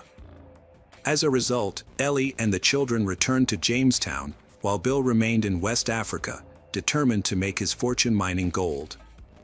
During this time, Ellie faced numerous challenges in the United States. She received no support from Bill, and although she was a strong and independent woman, managing a household and caring for 2 young children proved to be very difficult for her. They relied on government assistance and occasional jobs that Ellie managed to find. During this period, she received support from her family and the church, which she attended regularly with her children and sister. Her mother often advised her to be self-reliant but also to carry a gun in her handbag for protection. Ellie took this lesson to heart. Despite her delicate appearance, she was always prepared to defend herself and, if needed, to take the initiative in a confrontation. This aspect of her character would later lead to tragic consequences. Ellie is very close to her children and does not let them go far. This protectiveness stems from her own traumatic experience as a child, when she was molested by an adult man. After she confided in her mother reacted violently and threatened him to leave town. This incident left Ellie with lasting psychological scars that she has struggled with throughout her life. She fears that her children may face similar dangers. When her son William went to summer camp away from home, she felt very anxious and scared. Despite her worries, William kept asking his mother to let him go to the summer camp organized by the church. Ellie was very anxious about letting her son spend time with others without her supervision. She hadn't even allowed him to sleep over at friends' houses. Eventually, her sister Jenna reassured her, explaining that she knew the camp organizers well and described them as respectable and good people. After thinking it over, Ellie finally agreed to let her son go, hoping he would enjoy himself.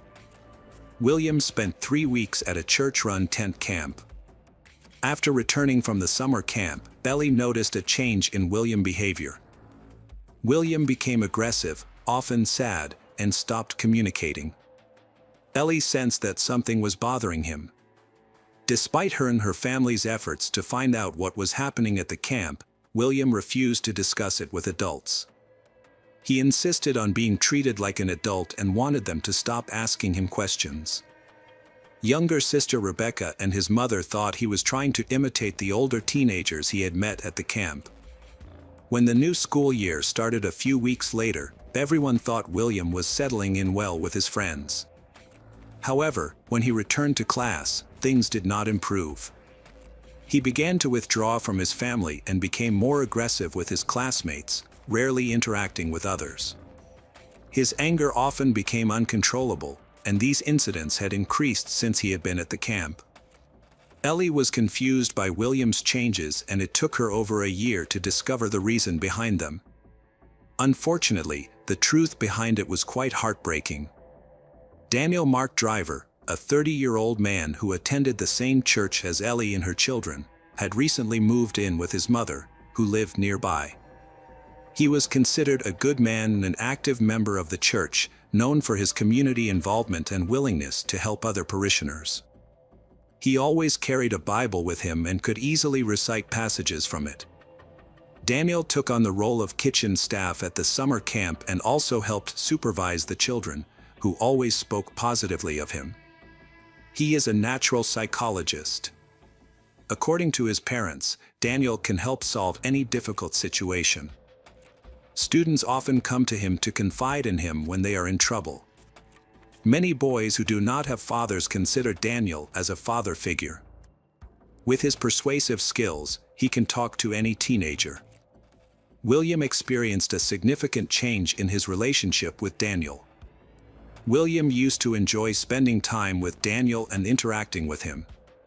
But after returning from summer camp, William became noticeably anxious even during casual encounters. During this time, William often argued with his sister Rebecca, seemingly starting conflicts for no reason, and William also began to defy his mother. He had never argued with Ellie before, but now he became increasingly defiant. Occasionally, William's Aunt Jen, who was very close to the family, would take William to her home for the weekend. This gave his mother a break. About 9 months after the camp, Jen took William to her home for a weekend. During his stay, he had the opportunity to spend time with his cousins. Each time, Jen tried to discuss the major changes in his behavior, but William was quiet and avoided answering her questions. However, he later confided in her a secret, insisting that she not tell anyone, not even his mother. Jen agreed to keep it a secret. 7-year-old William shared his experience while he was at summer camp. Daniel began to behave inappropriately towards him. One day, the Daniel lured William into the woods with the promise of showing him frogs and other animals. However, as they went deeper into the woods, the Daniel began to abuse him. This abuse continued regularly, even after the summer camp ended. The boy was afraid to go to church and tried to avoid the Daniel as much as possible. The abuse began when William was 6 years old, and during this time, the Daniel threatened him, saying that he would harm William and his family if he revealed what was happening. Fearing danger to his loved ones, William kept quiet, and the abuse continued for many months. After hearing the story, Jen felt she had to talk to Ellie. She apologized to William for revealing his secret, but felt the need to take action against the rapist and put an end to his actions. Jen first spoke to her sister Ellie about what had happened to William. Ellie was shocked and blamed herself for exposing her child to such a problem. From the beginning, her maternal instincts warned her that William should not attend the camp. However, she succumbed to the pressure, leading to the outcome she feared and experienced. William worried that the man might come back and act on his threat if he found out that William had told anyone about the incident. The boy became increasingly anxious and fearful. He often came home from school in tears, telling his mother that he had seen Daniel's car in the distance. The panic attacks became more frequent, and he began to feel paranoid. He tried his best to cope, but the situation was still not good. Ellie then reported the molestation involving their son to the police.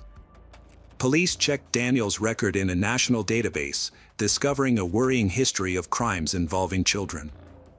In 1984, he was charged with indecent exposure to 5 boys in the San Jose area. Although he was arrested, his church community sent letters of support to him before the trial. With no solid evidence other than the boys' testimony, the judge ultimately decided to give Daniel probation instead of a prison sentence, allowing him to escape the consequences of his actions. This leniency allowed him to continue his harmful actions. Daniel then decided to move away and start over. He moved closer to his mother, where no one knew about his past crimes. Daniel also started attending church and developed a healthy relationship with a woman who had a young son. He became more involved with the children, working with them, giving them advice, and eventually got a job at a church summer camp, where he was often around children. However, the woman began to notice Daniel's unusual behavior towards her child and started to pay closer attention. She eventually asked her son if Daniel had ever bothered him, but the boy appeared confused and insisted that nothing inappropriate had happened. The mother, doubting her son's honesty and fearing he was too scared to speak up, did not dismiss her concerns. She continued to monitor Daniel's behavior. A few months later, she caught Daniel molesting her son. She then contacted a friend who was the district attorney. A background check revealed that Daniel had served 5 months in 1983 for child abuse. Concerns about him grew when William's case occurred, prompting the boy's mother, Ellie, to contact the police. At that point, the police investigated Daniel more closely and gathered evidence from new victims of his molestation. After Ellie reported the incident, the police stepped up their efforts to prevent similar crimes by Daniel. Police began questioning all the families who had come into contact with Daniel, including children who had attended the camp. Many of them reported similar experiences, which helped police understand the tactics Daniel used. He repeatedly targeted boys, gaining their trust while threatening to kill them and their families if they spoke out, which proved effective. Police identified 5 new victims in the area, including William. In 1983, charges were filed, but they were unable to arrest Daniel because he had been out of town for an extended period of time. At the time, it was difficult to track his whereabouts due to the lack of cell phones, GPS, and other tracking technology. Police suspected that he had learned of the investigation and had gone into hiding. Both Daniel and his car were placed on the wanted list, and his photo was widely circulated in the press. However, despite these efforts, it took several years to find him. Meanwhile, William's depression and aggressive behavior continued. He frequently got into fights at school, did poorly in school, and became a bully. As a result, William was expelled from several schools and transferred several times. Ellie believes her son's behavior stems from past violence that has deeply affected him. She sought help for her son, taking him to numerous doctors and psychologists in hopes of improving his situation, but nothing seemed to work. In 1993, police finally caught up with Daniel at a store in Palo Alto, California, for shoplifting. After confessing to the theft, Daniel faced charges not only for shoplifting but also for child abuse. Even after Daniel was arrested and awaiting trial, William continued to feel afraid. He struggled to accept that he would have to face his abuser in court. William would have to testify against him, but the thought of it filled him with dread. William was so anxious that the mere mention of the trial made him feel sick. In desperation, Ellie approached the prosecutor to request special arrangements for her son's testimony. She hoped William could testify without Daniel present to spare him serious emotional distress.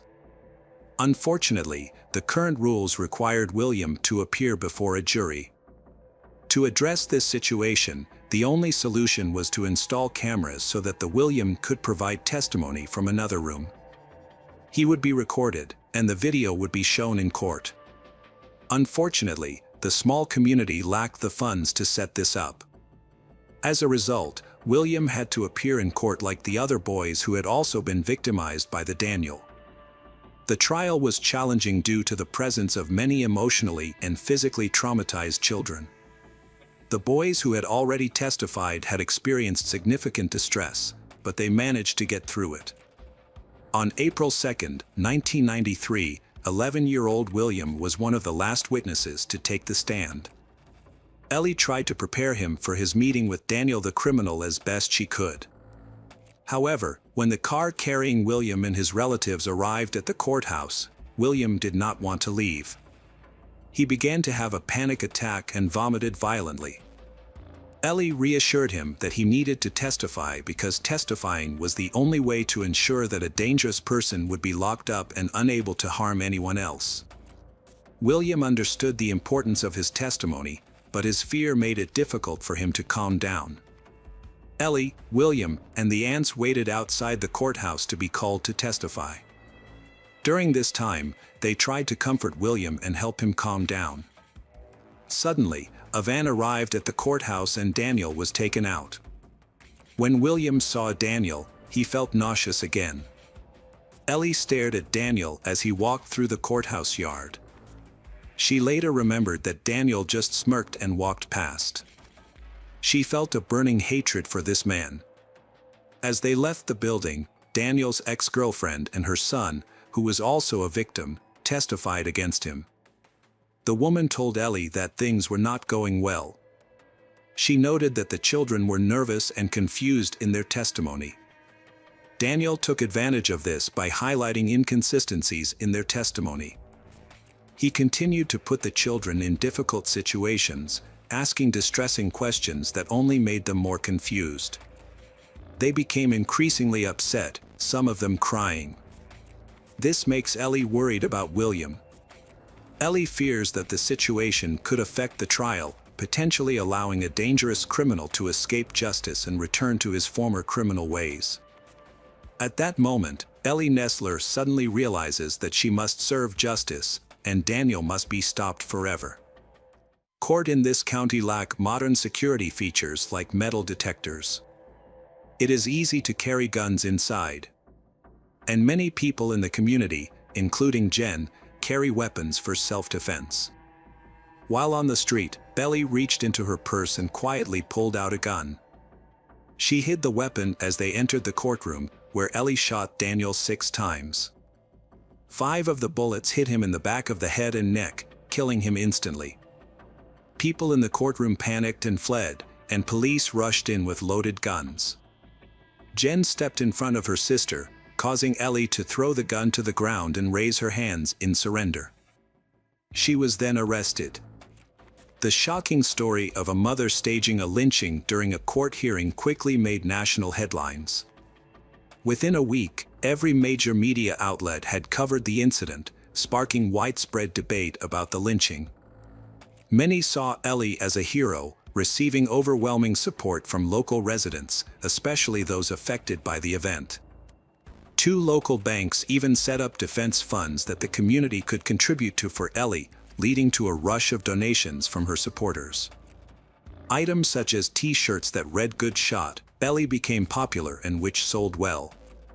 Similar stickers could be found on cars all over the country. Despite this, Ellie couldn't be celebrated as a national hero for her actions. She was arrested and had a bail set at $500,000. This amount was provided by a guarantor from Seaman, allowing her to return home before the hearings and await trial in her own community. However, not everyone agreed with her decision, and she faced criticism from some members of society who accused her of taking the law into her own hands.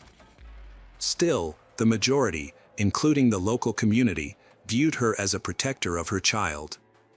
Police uncovered additional details about Ellie's situation. They found that she had been under the influence of illegal drugs when she fired her weapon in the courthouse. Ellie claimed she used these substances to give herself the courage needed to endure the stressful courtroom hearings. In October 1993, she received a diagnosis of breast cancer, with doctors estimating she only had 5 years to live. Initially found guilty of manslaughter, Ellie was sentenced to 10 years in prison.